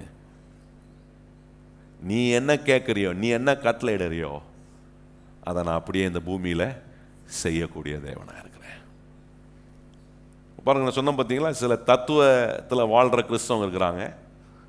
சில கிறிஸ்தவங்களுக்கு என்னன்னா, நான் ஜெபம் பண்ணா நடக்குமா, நான் கேட்டா கர்த்தர் கொடுப்பாரா, நான் கேட்கிறபடி காரியங்கள் நடக்குமா. ஏன் நிறைய பேர் ஜெபம் பண்றது இல்லைன்னா, அவங்களுக்குள்ள குழப்பம். என்ன குழப்பம்னா, நான் கேட்டா கிடைக்குமா, நான் சொன்னா கர்த்தர் செஞ்சிருவாரா. பக்கத்துல பார்த்து சொல்லுங்க, நீங்க கேட்டா கண்டிப்பா அவர் செய்வார். நல்லா பக்கத்துல பார்த்து, நல்லா மேலே இருக்கிறவங்களாம் பக்கத்துல பார்த்து சொல்லுங்க, கீழே உட்காந்துருக்கவங்க சொல்லுங்க, நீங்க கேட்டா கண்டிப்பா ஏசப்பா செய்வார். பக்கத்துல பார்த்து, நீங்க கேட்டா ஏசுநாதர் கண்டிப்பா. ஏன்னா நான் மீட்கப்பட்டிருக்கிறேனே, நான் இன்னைக்கு மீட்கப்பட்டு பழைய மனுஷனா இல்லாம என்ன புதிய மனுஷனா மாத்தி என்ன அவர் உண்டாக்கின சாயலும் ரூபத்திலும் மாத்துறாரு, மாத்தி காட்டுறாரு. உன்னை நான் எவ்வளவு மதிக்கிறேன், உனக்கு எப்படிப்பட்ட ஒரு ஸ்தானத்தை உனக்கு நான் உண்டாக்கி கொடுத்திருக்கிறேன். நான் உண்டாக்குன மனுஷனா, நீ கழுதையா இருக்க வேண்டியதில்லை, மேல காரியங்களை நீ யோசிக்க வேண்டியதில்லை. என்ன நான் உண்டாக்குன மனுஷனா இருந்து நான் உனக்கு கொடுத்திருக்கிற வேலையை நீ செய்ப்பா, அது பெரிய வேலை. நான் தேவனால் உண்டாக்கப்பட்ட மனுஷன், தேவனுடைய சாயலையும் ரூபத்திலையும் இருக்கிறேன். நான் கேட்கிறத அவர் இந்த பூமியில செய்வார்ன்றதை விளங்கி கொண்டனா, நான் ஒவ்வொரு நாளும் ஆண்டவருடைய சமூகத்தில் ஜெபம் பண்றது எனக்கு இன்ட்ரெஸ்டிங் ஆயிடும். ஜெபமே பண்ணாதவங்க கூட இந்த சத்தியத்தை கேட்டு இதை விளங்கிக்கிட்டாங்கன்னா அவங்க தானாக ஜெபிக்க வாஞ்ச உள்ளவர்களாக மாறிடுவாங்க. ஜெபம் பண்ணுன்னு சொல்ல வேண்டியதில்லை. ஜெபிப்பது ஏன் ஜெபிக்கணும்ன்ற ஒரு காரியத்தை விளங்கிக்கிட்டேன்னா நான் சோர்ந்து போகாம ஜெபம் பண்ணுவேன், இடைவிடாம ஜெபம் பண்ணுவேன். இன்னைக்கு நிறைய கிறிஸ்தவங்களுக்கு ஜெபம்னா என்னன்றது விளங்கி கொள்ளாதனால தான் அவங்க என்னமோ நினைச்சுக்கிறாங்க. ஆனா ஆண்டவர் சொல்றார், ஜெபம் என்பது நீ எதை கேட்கறியோ அதை இந்த பூமியில நான் செய்யக்கூடிய தேவனா இருக்கிறேன். நீ கேட்கக்கூடிய நிலையில நான் உண்டாக்கப்பட்ட மனுஷனா நீ முதல்ல இருக்கிறியான்னு செக் பண்ணுன்றாரு. நான் உண்டாக்கப்பட்ட தேவனை உண்டாக்கின மனுஷனா, அவருடைய சாயலும் அவருடைய ரூபத்திலும் உண்டாக்கப்பட்ட மனுஷனா நான் புதுப்பிக்கப்பட்டு மீட்கப்பட்டு இயேசு கிறிஸ்துவினுடைய இரத்தத்தினால கழுவப்பட்டு இந்த சத்திய வசனத்தினால நான் அழிவில்லாத வித்தாகிய தேவனுடைய வசனத்தினால நான் ஜெனிப்பிக்கப்பட்டவனா இருக்கிறேனா?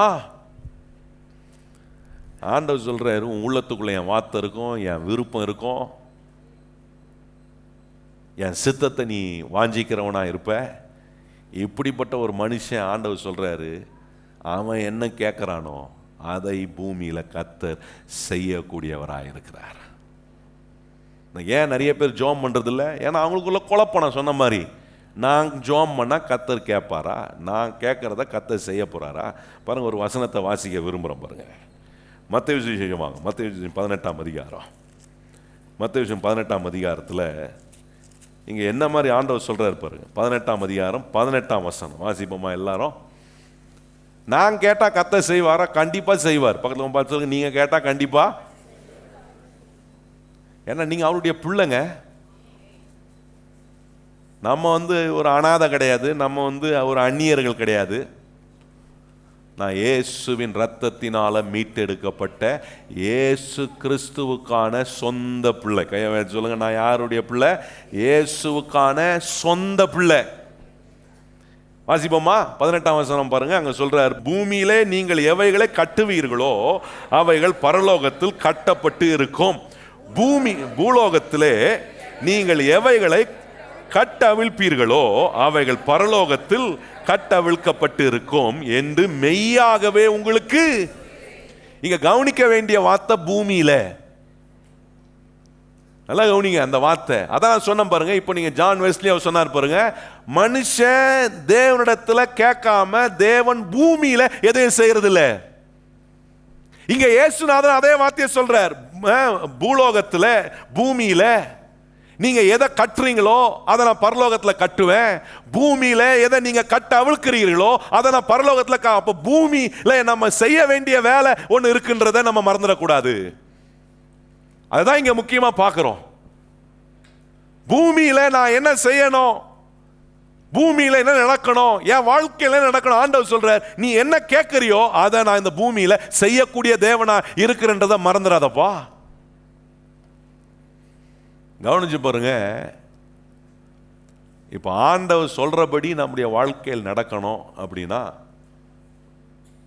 ஆண்டவர் சொல்ற, நீ கட்டளையிடு, நீ கேளு. நிறைய பேருக்கு ஒரு பயம் பாருங்க. இதே வசனம் பழைய ஏற்பாட்டில் ஏசாயா தீர்க்கதரிசியின் புஸ்தகத்தில் 45ஆம் அதிகாரம் பாருங்க.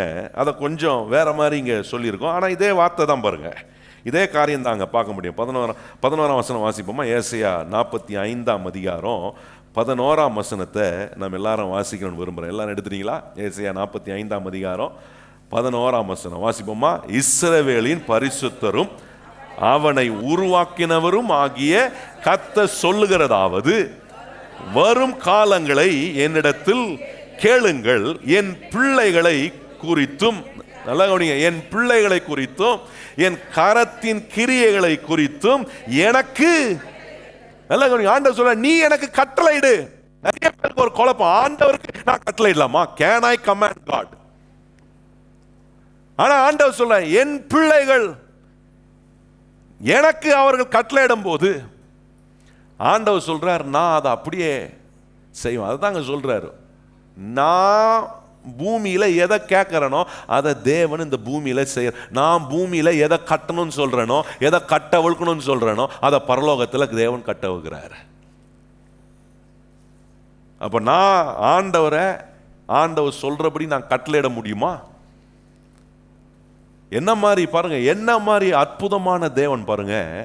எல்லாவற்றையும் இந்த பூமி அனைத்தையும் உண்டாக்கிட்டு பூமியை கொண்டு வந்து மனுஷனுடைய கண்ட்ரோலுக்குள்ள கொடுத்துட்டு இப்போ மனுஷனை பார்த்து சொல்றாரு, அப்பா நீ கேளு, நீ கட்டளையிடு, நான் உனக்கு அதை செய்றேன்.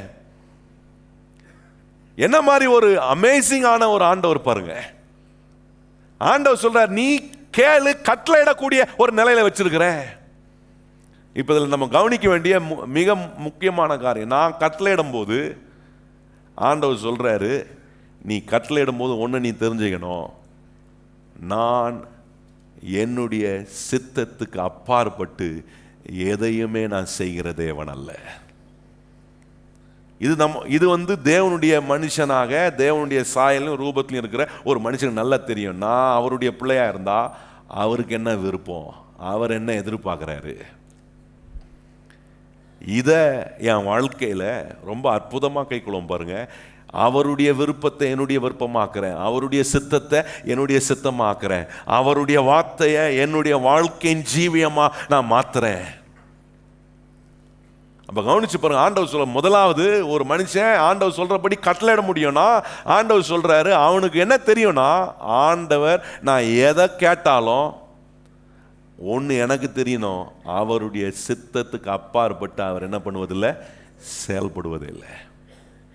அப்போ பரலோகத்தில் என்னெல்லாம் நடக்கணுமோ, என்னெல்லாம் செய்யப்படணுமோ, அது இந்த பூமியில் நடப்பதுக்கு நான் என்ன செய்யணும்னு விளங்கி கொண்டா ஆண்டவர் சொல்றாரு, நான் விரும்புறத இந்த பூமியில நீ கட்டளையிடுகிறவனா இருப்பாய்.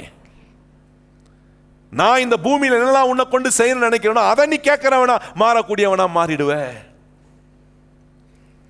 அந்த விதத்தில் கர்த்தர் சொல்றாரு, நீ எனக்கு கட்டளை எடுப்பா, நீ கட்டளை எடுக்கிறத நான் உனக்கு செய்யக்கூடிய தேவனா இருக்க. அதுதான் ஆண்டவர் சொல்றார், மனுஷன் எதை கேட்கிறானோ அதை இந்த பூமியில அவர் அதை செய்யக்கூடிய தேவனா இருக்கிறார். நீங்க வீட்டில இருந்து புறப்பட்டு வரீங்க, வேலைக்கு போறீங்க, வெளியே போறீங்கன்னா உங்க பிள்ளை வந்து உங்களை பிடிச்சிக்கிட்டு அப்பா போகாதீங்கப்பா போகாதீங்கப்பான்னு அழுதுச்சுன்னா நீங்க என்ன சொல்றீங்க உங்க பிள்ளைய பார்த்து, டேய் கவலைப்படாதடா, அப்பா போயிட்டு வேலைக்கு போயிட்டு வந்துடுவேன், வந்துட்டு நான் உன்னை என்ன பண்ணுறேன், உனக்கு பிடிச்ச ஐஸ்கிரீம் கடை கூட்டு போய் உனக்கு ஐஸ்கிரீம் வாங்கி தரேன், சரியா அப்படின்ட்டு அப்பா என்ன பண்ணுறாரு சொல்கிறார். சொன்ன உடனே அந்த புள்ள கண்ணெல்லாம் கலங்கி இருந்த புள்ள என்ன பண்ணுது, கண்ணெல்லாம் தொடச்சிக்கிட்டு அடுத்த அஜெண்டா அது விளையாட ஆரம்பிச்சிருது. ஆனால் சரியாக சாயந்தரம் வரும்போது அந்த பிள்ளைக்கு தெரியும் அப்பா வருவார், இப்போ வந்து நம்மளை எங்கே கூட்டு போவார், ஐஸ்கிரீம் கடை கூட்டு போவார், வாங்கி கொடுப்பாரு. ஏன்னா சொல்லிட்டு போயிருக்கிறாரு.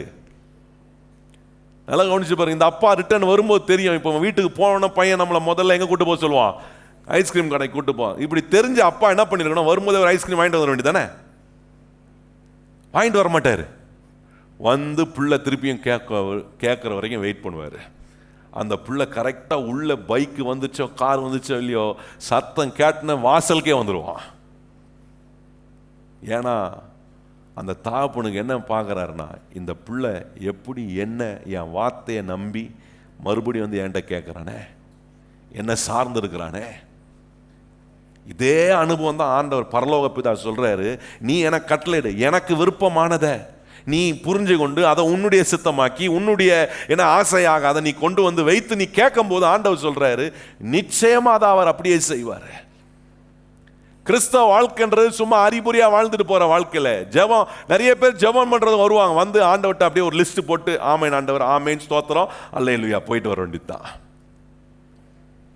அந்த காலத்துல வந்து என்ன பண்ணுவாங்கன்னா, வீட்டில் இருக்கிற தாய்மார் வந்து லிஸ்ட் எழுதுவாங்க, மளிகை சாமான் லிஸ்ட் எழுதிட்டு என்ன பண்ணுவாங்க, பிள்ளைங்கிட்ட சொல்லுவாங்க, டே போய் அந்த மளிகை சாமான் அண்ணாச்சிட்ட கொடுத்துட்டு வாடா அப்படின்னு வாங்க பாருங்க. அது மாதிரி இன்னைக்கு நிறைய கிறிஸ்தவங்க ஜெபம் அப்படி ஆச்சு, லிஸ்டா எழுதி வச்சுக்கிறது, வந்து ஆண்டவருடைய சமூகத்தை டடன்னு வாசித்துட்டு வேலை முடிஞ்சிச்சு, ஆண்டவரே ஸ்தோத்திரம் ஆமேன். ஆண்டவர் சொல்றாரு, இது உறவு, நீ எனக்கு பிள்ளை, நான் உனக்கு தகப்பனா இருக்கிறேன், என்ன நீ விளங்கி கொண்டா, என் சித்தத்தை நீ புரிந்து கொண்டா, என் ஆசையை உன் ஆசையாக நீ மாற்றுவாயானா. கர்த்தர் சொல்றாரு, ஒரு நாளும் என்னுடைய சித்தத்துக்கு அப்பாற்பட்டு நீ எதையும் கேட்கிறவனா இருக்க மாட்டேன், என்னுடைய சித்தத்தின்படி கேட்கிறவனா இருப்ப, என்னுடைய ஆசையின்படி கேட்கிறேன். நான் இந்த பூமியில உன்னை கொண்டு என்ன செய்யணும்னு விரும்புறேனோ அதை கேட்கிறவனா இருப்ப. ஆகவே கர்த்தர் சொல்றார், நீ கட்டளையிட்டா கர்த்தர் அதை செய்ய வல்லவராய் இருக்கிறார் என்பதை சொல்றாரு. அப்போ கவனிச்சு பாருங்க, நான் என்ன கேட்டாலும் ஒன்று நான் விளங்கிக்கணும், கர்த்தர் அவர் தம்முடைய சித்தத்துக்கு அப்பாற்பட்டு எதையுமே செய்கிறவர் அல்ல. இப்போ நான் ஜெபம் பண்ண முடியுது, ஏன்னா எனக்கு ஒன்று தெரியும், நான் கேட்குறத கர்த்தர் செய்வார். நான் கேட்குறதே அவருடைய சித்தமாக இருக்கும், அவருடைய விருப்பமாக இருக்கும். ஏன்னா நான் அவருடைய பிள்ளை, அவருடைய வசனத்தை தியானிக்கிறேன். அவருக்கு என்ன வேணும், அவர் என்ன கொண்டு என்ன செய்ய விரும்புகிறாரு, உங்கள் சூழ்நிலையில் கர்த்தர் என்ன செய்ய விரும்புகிறார், உங்கள் குடும்பத்தின் தேவைகள் கர்த்தர் உங்களுக்கு எப்படி இதெல்லாம் ஆண்டவர் என்ன செய்ய விரும்புகிறார், அதை கேட்குறவனா மாறுறேன். இன்னொரு அற்புதமான காரியம் பாருங்க, ஆண்டவர் சொல்றாரு, சமாதானத்தில் நான் வாழணுன்றது தேவன் வைத்திருக்கிற சித்தமா இருக்கு. அதை நான் கேட்கணும், அதை நான் கட்டளையிடும் போது கர்த்தர் எனக்கு அதை செய்ய வல்லவராக இருக்கிறார். எத்தனை பேர் நம்புறீங்க நீங்க சமாதானமா வாழணும்னு கர்த்தருடைய சித்தம்? எத்தனை பேர் விசுவாசிக்கிறோம்? கையை வைத்து ஆமென்னு சொல்லுங்க. ஒவ்வொரு மனுஷனும் இந்த உலகத்துல சமாதானமா வாழணும்னு தேவன் நியமித்திருக்கிறார். அப்ப அதை நான் நம்புறேன். அதை நம்பி நான் என்ன செய்யறேன், ஜெபம் பண்ணும்போது கேட்கிறேன், ஆண்டவரே நான் சமாதானமா வாழணும், என் குடும்பம் சமாதானமா இருக்கணும், என் பிரயாசங்கள்ல உம்முடைய சமாதானத்தை பார்க்கணும், உம்முடைய சமாதானம் இல்லாத வாழ்க்கை நேரம் என் வாழ்க்கையில் இருக்கக்கூடாது ஆண்டவரே. ரொம்ப அற்புதமா தாவீது ஜெபம் பண்றாரு. அவர் ஜெபம் சொல்றாரு, நான் படுக்கும் போதும் சமாதானத்தோட படுக்கிறேன், நான் நித்திரை செய்யும் போதும் சமாதானத்தோட நித்திரை பண்ணுகிறேன், நான் விழித்திருக்கும் போதும் சமாதானத்தோடவே விழிக்கிறேன்றாரு. இதாங்க ஆண்டவர் வைத்திருக்கிற ஆசீர்வாதம். நம்ம இந்த மாதிரி நான் ஏற்கனவே சொன்ன பாருங்க, இந்த தத்துவத்தில் எந்த தத்துவத்தில் வாழக்கூடாது, போனால் போகட்டும் போடா, அந்த தத்துவம் இல்லை. இப்போ நான் ஒரு தத்துவத்தில் இப்போ நான் ஒரு சத்தியத்தில் வாழ்றேன். என்ன சத்தியம்னா, நான் சமாதானமா வாழணுன்றது அது தேவ சித்தம். ஆகவே அதை என் வாயை திறந்து கேட்கிறேன், அதுக்கு நான் கட்டளையிடுகிறேன். நான் கேட்கிறபடியே கர்த்தர் என்னை சமாதானமாய் வாழ செய்வார் என்கிற அந்த உணர்வு வரும்போது, போனால் போகட்டும் போடா இல்லை, போனதெல்லாம் திருப்பி வரும். எதெல்லாம் இழந்தனோ அதெல்லாம் திருப்பி இரட்டத்தனையா கர்த்தர் எனக்கு கொடுத்து என்னை சமாதானப்படுத்துகிற தேவன். கையை உயர்த்தி ஆமென்னு சொல்லுங்க. இப்படி வேலை செய்ய விரும்புறாரு. இப்படிப்பட்ட காரியங்கள்லாம் நடப்பதுக்காக கர்த்தர் சொல்றாரு, நீ ஜெபம் பண்ணா, நான் ஜெபம் பண்ணா கர்த்தர் கேட்பார். கையை உயர்த்தி ஆமென்னு சொல்லுங்க. நான் ஜெபம் பண்ணா கர்த்தர் கேட்பார். உங்களுக்காக நிறைய பேர் ஜெபம் பண்ணுறவங்க இருக்கலாம், அது ரொம்ப நல்லது தான். ஆனால் அதை காட்டிலும் நீங்கள் ஜெபம் பண்ணுறது எவ்வளோ முக்கியன்றது தான் இன்றைக்கி நான் உங்களுக்கு சொல்லி கொண்டிருக்கிறேன். நீங்கள் சோர்ந்து போகாமல், நீங்கள் இடைவிடாமல் ஜெபிக்கும் போது கர்த்தர் எப்படி வானங்களை உங்களுக்கு நேராக திறந்து தம்முடைய ஆசீர்வாதத்தையும் தயவையும் உங்கள் மேலே அவர் வர்ஷிக்கக்கூடிய தேவனாக இருக்கிறார் என்பதை சிந்திக்க ஆரம்பிச்சிங்கன்னா, கையை உயர்த்தி சொல்லுங்க, என் வாழ்க்கை அற்புதமானதாய் மாறும். எத்தனை பேர் அப்படி மாறணும்னு விரும்புகிறோம்? கையை வச்சு சொல்லுங்க, என் வாழ்க்கை என்னவா மாறும்? நான் ஜெபம் பண்ணா கர்த்தர் என்ன பண்ணுவார்? கேட்பார். நான் சொன்னேன் பார்த்தீங்களா, அப்பா தேவனுடைய சித்தத்துக்கு அப்பாற்பட்டு எதையும் அவன் செய்யறதில்லை. தேவனுடைய சித்தம் நீங்கள் சமாதானத்தில் வாழணும்னு. இன்னொரு தேவ சித்தம் இருக்குது. அது என்னன்னா, ஆண்டவர் சொல்கிற தேவனுடைய சித்தம் என்னன்னா, நீங்கள் நன்றாய் ஆசீர்வாதமாக வாழணுன்றது கர்த்தருடைய சித்தம். எத்தனை பேர் நம்புகிறோம்? கையை வைத்து ஆமென்னு சொல்லுங்க. ஆண்டவருடைய சித்தம் இதுதான். நீங்க எல்லாத்துலயும் செழிக்கணும், எல்லா காரியங்களும் நீங்க ப்ராஸ்பர் ஆகணும். உங்க ஆவி, ஆத்துமா, சரீரம் எல்லாவற்றிலும் செழித்திருக்க வேண்டும் என்பது கர்த்தருடைய விருப்பம். இந்த விருப்பத்துக்கு, இந்த சித்தத்துக்கு விரோதமா வாயை திறந்து தரித்திரத்தை பேசக்கூடாது. நல்ல கவனிங்கள். வாயை திறந்து குறைவையும், வாயை திறந்து நஷ்டத்தையும், வாயை திறந்து தோல்வியே பேசக்கூடிய ஒரு வாயா இந்த வாய் இருக்கக்கூடாது. நிறைய கிறிஸ்தவனுடைய வாய் தரித்திரத்தை பேசுற வாயா இருக்கு. தரித்திரத்தை பேசுற வாய் ஜெபம் பண்ண முடியாது. அவங்களுக்கு என்ன நம்பிக்கை வராதுன்னா, நான் ஜெபம் பண்ணா கர்த்தர் கேட்பாரு, நான் கேட்கறதா இந்த பூமியில கர்த்தர் செய்ய போகிறாரு என்கிற நம்பிக்கை வராது. அதனால வாயை திறந்து தரித்திரமான வார்த்தைகள், தோல்வியான வார்த்தைகள், எதிர்மறையான வார்த்தைகள். நல்ல கவனிங்கள். ஆண்டவர் சொல்றாரு, நீ நன்றாய் வாழவும், நீ ஆசீர்வாதமா இருப்பதும் தேவனுடைய சித்தமா இருக்கு. கையை வைத்து சொல்லுங்க, நான் நன்றாய் வாழ்வதும் நான் ஆசீர்வாதமா இருப்பதும் தேவனுடைய சித்தமா இருக்கு. அதுதான் ஆண்டவர் சொல்ற, ஆள்ற அதிகாரத்தை உன்கிட்ட கொடுத்துட்டு நீ ஒன்றும் இல்லாமல் தரித்திரம் பிடிச்சவனா இருப்பதுக்காகவா உங்கள்கிட்ட ஆளுகையை கொடுத்துருக்குற? நல்ல கவனிங்கள். இன்னைக்கு ஒருவேளை வாழ்க்கை தோல்விகரமாக இருக்கா, ஆசீர்வாதமான பாதை இல்லாம தரித்திரமான பாதையில் இருக்கா? நீங்க கேட்கணும், வாயை திறந்து சொல்லணும். உங்க பொருளாதாரம் தரித்திரமான நிலையில் இருந்துச்சுன்னா வாயை திறந்து பேசணும். ஆண்டவரே, இதெல்லாம் என்னுடைய நிலை, ஆண்டவரே, இதெல்லாம் நீர் என்னை வைத்திருக்கும் ஆளுகை நிலை, இது நான் அடிமையா இருப்பதுக்கான ஒரு அறிகுறி ஆண்டவரே, தோல்வியா இருப்பதுக்கான அறிகுறி. நீ சொன்னீரே ஏற்ற நேரத்தில் மழையை பெய்ய வைப்பேன்னு சொன்னீரே, நான் கையிட்டு செய்யும் வேலையில ஆசீர்வாதத்தை கட்டளையிடுவேன்னு சொன்னீரே. இந்த தரித்திரம் அல்ல ஆண்டவரே என்னுடைய நிலை. கடன்பட்டு அடிமையாக என்ன வாழ்ற ஒரு வாழ்க்கை அல்ல என்னுடைய வாழ்க்கை. ஆண்டவரே, ஆசீர்வாதமாய் நான் வாழ, நன்றாய் வாழ்வது தேவன் எனக்கு வைத்திருக்கிற ஆசீர்வாதம். இதுக்கு வாயை திறந்து கேட்கணும். இது தேவ சித்தம், இது தேவன் விரும்புறாரு, என்னை இப்படி ஆக்கணும்னு கர்த்தர் விரும்ப. இது எனக்கு தெரியல அப்படின்னா நான் வாயை திறந்து கேட்க மாட்டேன். நான் என்னத்தை பேசுவேன்? எனக்கு நடக்கிற தோல்வி, எனக்கு இருக்கிற சூழ்நிலைகள், நான் இப்போ இருக்கிற தரித்திரமான நிலை, இதே தான் வாயை திறந்து ரிப்பீட் ஆகிட்டே இருக்கும். வாயில் என்ன வராதுன்னா, கர்த்தர் உங்களை என்ன கேட்க சொல்றாரு, கர்த்தர் என்ன சித்தத்தை வச்சிருக்கிறார், அதை கேட்குற வாயிலேருந்து வார்த்தைகள் வர உங்கள் ஜெபம் அதுக்கு நேரான ஒரு ஜெபமாக இருக்காது. சில ஜெபத்தில் வந்து புலம்புறது பார்த்துக்கிறீங்களா? புலம்புவாங்க வாய், என்ன ஆண்டவரே இப்படி கையை விட்டுட்டீர், என்ன ஆண்டவரே இப்படி பண்ணிட்டீர், என்ன ஆண்டவரே எல்லாம் போயிடுச்சு ஆண்டவரே, போகாத ஒன்று நான் ஒன்று, என் உயிர் ஒன்று தான் போகலை, அதுவும் சீக்கிரம் போயிடும் போல ஆண்டவரே. இப்படி ஜோம் பண்ணுற புலம்பல் புலம்பல் மன்னர்கள் அப்படிதான் சொல்லணும். வேற என்ன சொல்றது? இப்போ வீட்டுக்கு போயிட்டு என்ன பண்ணுவாங்க? புலம்புவாங்க சிலர். புலம்புறதையே பொழப்பா வச்சுக்கிற நிறைய பேர் இருக்கிறாங்க. சொல்ல புரியுதா? ஹலோ, கையை வைத்து சொல்லுங்க, நான் புலம்புறவன் அல்ல, தேவ ஆசீர்வாதத்தில் வாழ்றேன். கையை வச்சு சொல்லுங்க, நான் புலம்புறவன் அல்ல, நான் எதுல வாழ்றவன்? நல்லா சத்தமா சொல்லணும், எதுல வாழ்றவன்? தேவ ஆசீர்வாதத்தில் வாழ்ந்துட்டு வீட்டில் போய் புலம்பக்கூடாது. ஆசீர்வாதத்துக்கான அறிகுறி இல்லையா? வாயை திறந்து பேசுங்க. நீங்க கேட்கறது தான் கர்த்தர் இந்த பூமியில செய்யக்கூடிய தேவனா இருக்கிறார்ன்றது விளங்கிச்சுன்னா நான் கேட்க ஆரம்பிப்பேன். நான் ஆசீர்வாதமா இருக்கணும் ஆண்டவரே, நான் அநேகருக்கு ஆசீர்வாதமா இருக்கணும், நான் இப்படி சாபக்கேட நிலையில, தோல்வியான நிலையில, தரித்திரமான நிலையில, வறுமையான நிலையில நான் வாழ்ந்து என்ன பிரயோஜனம் ஆண்டவரே? உமக்கும் பிரயோஜனம் இல்லை, எனக்கும் பிரயோஜனம் இல்லை, யாருக்கும் பிரயோஜனம் இல்லை. பிரயோஜனமற்ற ஒரு வாழ்க்கையை நான் வாழக்கூடாது. என் வாழ்க்கை நன்றா இருக்க, பிரயோஜனமா இருக்க, ஆசீர்வாதமா இருக்க, நான் பிறருக்கு உபயோகரமா இருக்க, உம்முடைய ஊழியத்துக்கு ஆசீர்வாதமான விதத்தில் பயன்பட. இத உணர்கிற ஒரு மனுஷன் வாஞ்சையோட ஜெபம் பண்ணுவான், உணர்வோட ஜெபம், வெளிப்பாடோட ஜெபம் பண்றான். ஜெபம்ன்றது ஒரு வெளிப்பாடுங்க.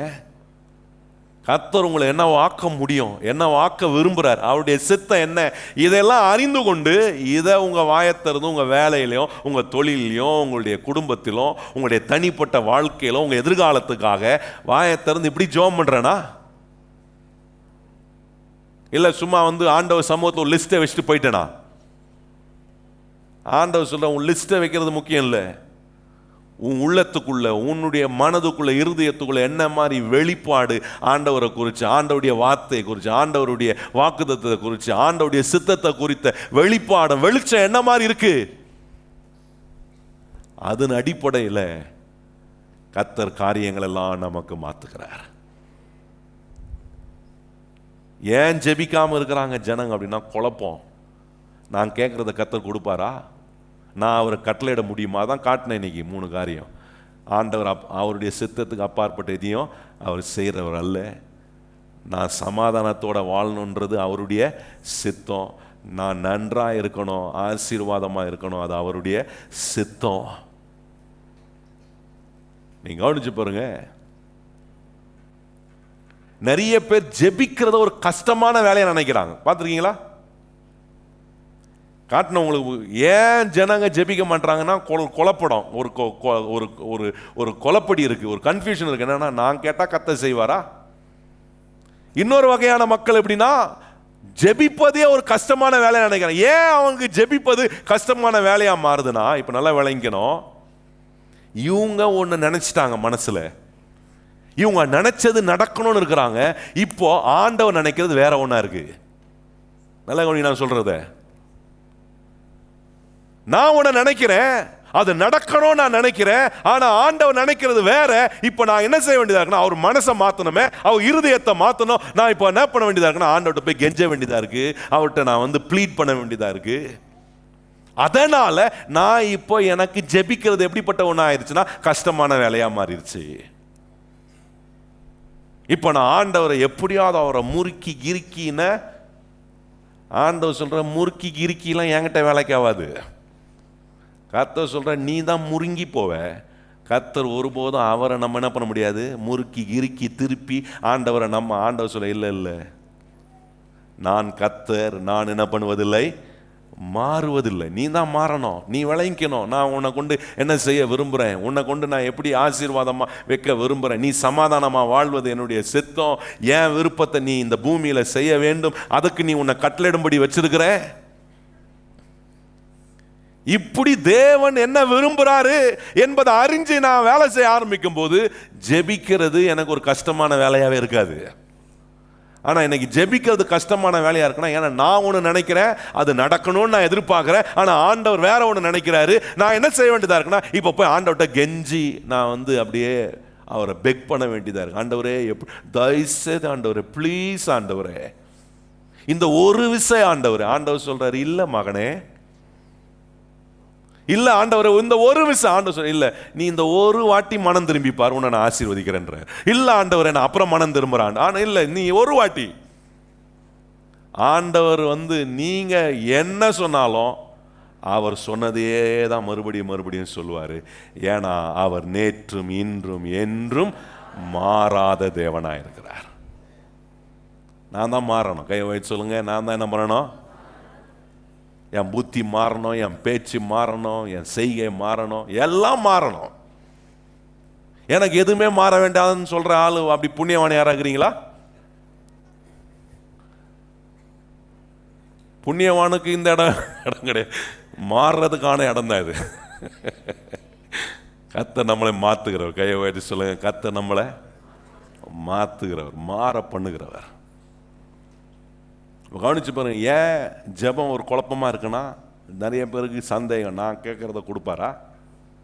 ஏன் நிறைய பேருக்கு ஜெபிப்பது கஷ்டமா இருக்குன்னா, அவங்க மனசுக்குள்ள ஒன்று வச்சுக்கிறாங்க, அது நடக்கணும், ஆண்டவர் வேற ஒன்று நினைக்கிறாரு. இன்னொரு காரியம் பாருங்க, ஏன் கிறிஸ்தவ மக்கள் தங்களுடைய ஜெப நேரங்களை வீணடிக்கிறாங்க தெரியுமா?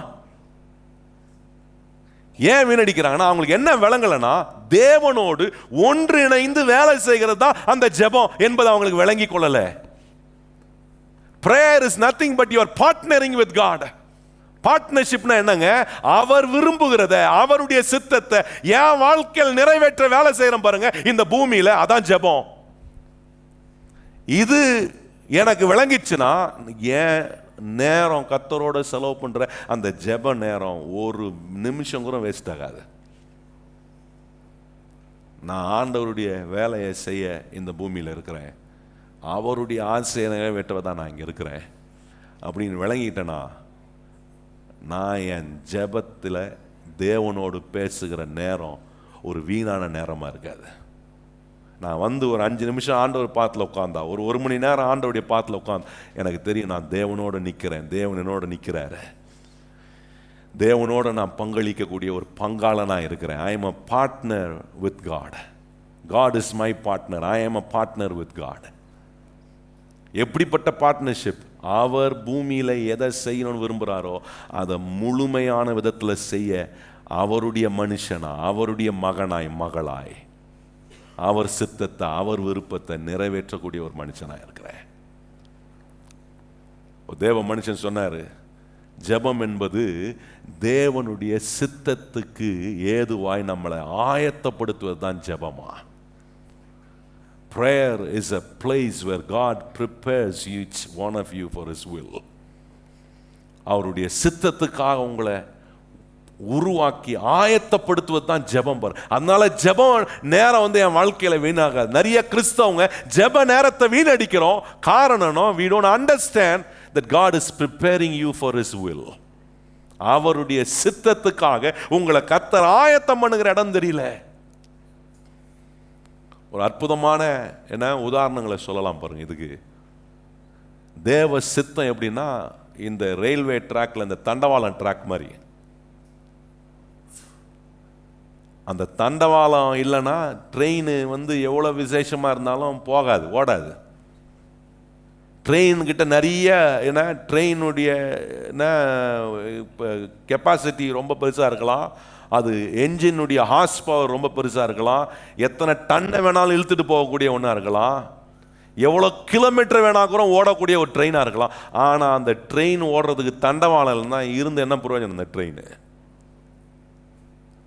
ஒரு கிறிஸ்தவன் போய் தேவ சமூகத்தில் ஜெபிக்க அவனுடைய வாழ்க்கையில் தேவ சித்தத்துக்கு என்று தன்னை ஆயத்தப்படுது. அது எப்படின்னா, ஒரு ரயில்வே ட்ராக் மாதிரி, தண்டவாளம் மாதிரி. நீங்கள் எங்கே போகணுமோ, எந்த இடத்துக்கு கொண்டு போய் உங்களை சேர்க்கணுமோ, அந்த தண்டவாளம் அப்படியே உங்கள் வாழ்க்கையில் உங்களை வழிகாட்டிட்டு போயிட்டே இருக்கும்.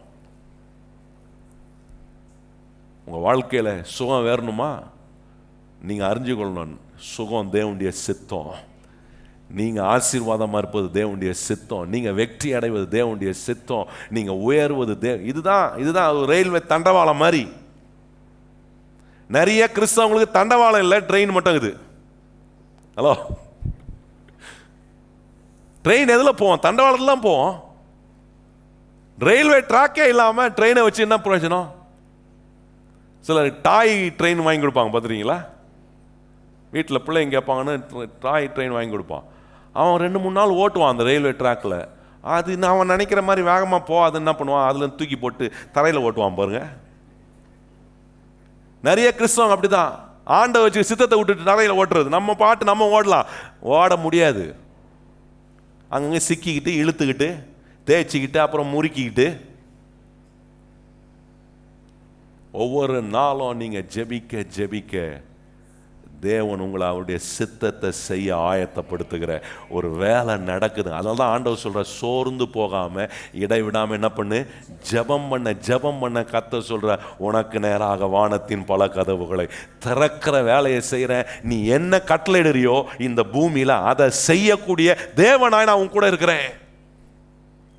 என் வாழ்க்கையை யோசித்து பார்க்குறேன், இன்னைக்கு இவ்வளோ தூரம் நான் வந்திருக்கிறேன்னா ஆண்டவருடைய சமூகத்தில் உட்கார்ந்து ஜெபித்து தேவன் எனக்கு என்று போட்டிருக்கிற அந்த வாழ்க்கைக்கான ட்ராக்கை என் வாழ்க்கையில் நான் அறிந்திருக்கிறனால தான் இவ்வளோ தூரம் கர்த்தர் கொண்டு வந்திருக்கிறார். எனக்கு தெரியும், இவ்வளோ தூரம் கொண்டு வந்திருக்கிறவர் இன்னும் பெரிய பெரிய இடங்களுக்கு கர்த்தர் என்னை கொண்டு போக வல்லவராக இருக்கிறார் என்று தெரியும். அதே தான் உங்களுக்குங்க. உங்க வாழ்க்கையில அந்த ரயில்வே ட்ராக்கை போடணும், தேவ சித்தத்துக்கு ஏதுவா உங்களை ஆயத்தப்படுத்துவதற்காக கர்த்தர் வைத்திருக்கிற இந்த ஜெப நேரம் உங்க வாழ்க்கையில கண்டிப்பா இருக்கணும். ட்ராக் இல்லாம வண்டி ஓடணும்னா கஷ்டம். ஜெபம் இல்லாம உங்க வாழ்க்கையை ஓட்டணும்னு நினைச்சீங்கன்னா கஷ்டம். தேவ சித்தத்தை அறிந்து கொள்வீங்க, தேவன் விருப்பத்தை அறிந்து கொள்வீங்க, தேவனுடைய வார்த்தையை புரிந்து கொள்வீங்க. அதாங்க ஜெபம். இப்போ நான் ஜெபத்தில் என் நேரத்தை வேஸ்ட் பண்ணலை. என் ஜெபம் எனக்கு கடினமான ஒரு வேலையாக இருக்கலை. நான் ஜெபம் பண்ணால் கர்த்தர் கேட்பா. அந்த ஜெபம் நான் ஏன் ஜெபம் பண்ணுறதுல எனக்கு ஒரு குழப்படி இருக்குது. கர்த்தர் என் ஜெபத்தை கேட்பாரா கேட்க மாட்டாரா? ஆண்டவர் சொல்ல, இல்லை நான் உன்னை மதிக்கிறேன். உன்னை மதித்ததுனால தான், என்னையும் உங்களையும் கர்த்தர் மதிக்கிறதுனால தான் எந்த மனுஷனா கர்த்தர் என் கையில் கொடுத்த அதிகாரத்தை தூக்கி பிசாசு கையில் கொடுத்தனோ அதே மனுஷ ரூபத்தில் மனுஷனாக எந்த மனுஷன் பிசாசு கையில் அதிகாரத்தை கொடுத்தானோ அதை மறுபடியும் அவன் கையிலேருந்து வாங்கி என்னை மதித்து என்னை நம்பி மறுபடியும் என்கிட்ட கொடுத்து சொல்கிறாரு. இன்னைக்கு கர்த்தர் நம்மளை பார்த்து சொல்கிறாரு, நீ என்ன கேட்குறியோ அதை இந்த பூமியில் நான் உனக்கு செய்கிற தேவனாய் இருக்கிறேன். எத்தனை பேர் நீங்கள் சொல்கிறீங்க, ஆண்டவரே நான் உம்மிடத்தில் கேட்பேன், நீ சொன்னபடி நான் கட்டளையிடுவேன் ஆண்டவரே? அப்படி சொல்கிறவங்க இடத்துல எழும்பி நில்லுங்க, நம்ம ஜெபம் பண்ணலாம். இப்போ ஜெபம் பண்ணுறதுக்கு எவ்வளோ காரணங்கள் இருக்குது பாருங்க. இப்போ நான் ஜெபம் பண்ணணும் அப்படின்றத நான் விளங்கி கொள்கிறேன் பாருங்க. ஏன்னா எனக்கு ஒன்று தெரியுது, நான் கேட்குறத கர்த்தர் பூமியில் செய்யக்கூடியவராக இருக்கிறார். கர்த்தர் எனக்கு செய்யக்கூடியவர். எவ்வளோ அற்புதமான அனுபவத்தை சொல்லியிருக்காரு பாருங்க. ஒரு ஜான் வெஸ்லி என்கிற ஒரு தேவ மனிதர் சொன்னார், without man asking God, God will not do anything on this earth. அது எவ்வளோ உண்மை. ஏன்னா மனுஷனை ஆண்டவர் ஆளுகையை கொடுத்து அவங்கிட்ட சொல்றாரு, எல்லாத்தையும் ஆண்டுகொள்பா. இன்னைக்கு எதெல்லாம் நீங்க இழந்தீங்களோ கையை உயர்த்தி சொல்லுங்க, அதுல மறுபடியும் என்னை ஆளக்கூடியவனாய் கர்த்தர் மாற்றுவார். எத்தனை பேர் கர்த்தர் உங்களோட பேசியிருக்கிறாரா? கையை உயர்த்தி வாய்களை திறந்து ஆண்டவருடைய சமூகத்தில் சொல்லுங்க, ஆண்டவரே நான் அநேக நேரம் சந்தேகப்பட்டுட்டேன். ஆண்டவரே என் சந்தேகம் எனக்கு சோர்வை உண்டாக்கி, நான் ஜெபித்தா கர்த்தர் கேட்பாரா? நான் கேட்கறத கர்த்தர் எனக்கு செய்வாரா? நான் அவருக்கு கட்டளையிட முடியுமா?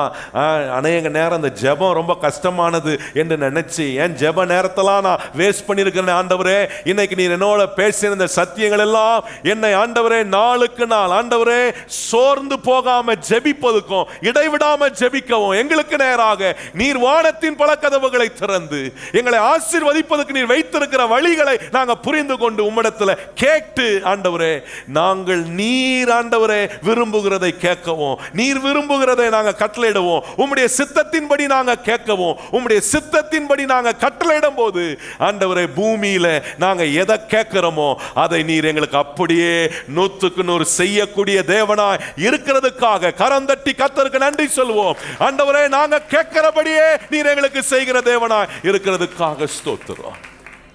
அந்த ஒரு அதிகாரத்தை, அந்த ஒரு நன்மை எங்களுக்கு நீர் பெற்றுக் கொடுத்திருக்கிறதுக்காக ஸ்தோத்திரம். நாங்க இன்று முதல் ஜெபித்து ஆண்டவரே நீர் எங்களுக்கு வைத்திருக்கும் ஆசீர்வாதத்தின் தயவையோ, ஏற்ற நேரத்தில் பெய்ய வேண்டிய மழை, நாங்கள் கையிட்டு செய்கிற கையின் காரியங்களில் உம்முடைய ஆசீர்வாதம், எங்களுக்கு நேராக கர்த்தர் தம்முடைய நல்ல பொக்கிஷ சாலையாகிய வானத்தை நீ திறந்து எங்களை நீர் ஆசீர்வதிக்கிற தேவனாய் இருக்கிறதுக்காக ஸ்தோத்திரம். உம்முடைய பிள்ளைகள் ஒவ்வொருவரையும் ஆசீர்வதி. நீ சொன்னீர், நீ கடன் வாங்காமல் அநேக ஜாதிகளுக்கு நீ கடன் கொடுப்பாய் என்று சொன்ன அந்த வார்த்தை, அந்த ஆசீர்வாதமான நிலையில் நாங்கள் ஆண்டவரே தரித்திரத்தை வீழ்த்தி ஆசீர்வாதமான நிலையில் நாங்கள் வாழ எங்க ஒவ்வொருவரையும் வழி நடத்தும், ஆசீர்வதியும். இயேசு கிறிஸ்துவின் நாமத்தில் ஜெபிக்கிறோம் எங்கள் நல்ல பிதாவே, ஆமென். இப்பொழுது நம்முடைய கர்த்தராகிய இயேசு கிறிஸ்துவின் கிருபையும் பிதாவாகிய தேவனுடைய அன்பும் பரிசுத்த ஆவியானவருடைய அந்யோன்ய ஐக்கியமும் இன்றும் என்றும் சதா காலங்களிலும் நம் அனைவருடன் நிலைத்திருப்பதாக. ஆமென். எல்லாரும் இணைந்து சொல்லுவோம், என் ஆத்துமாவே கர்த்தரை ஸ்தோத்திரி, என் முழு உள்ளமே பரிசுத்த நாமத்தை ஸ்தோத்திரி. என் ஆத்துமாவே கர்த்தரை ஸ்தோத்திரி, கர்த்தர் செய்த சகல உபகாரங்களையும் மறவாதே. ஆமென்.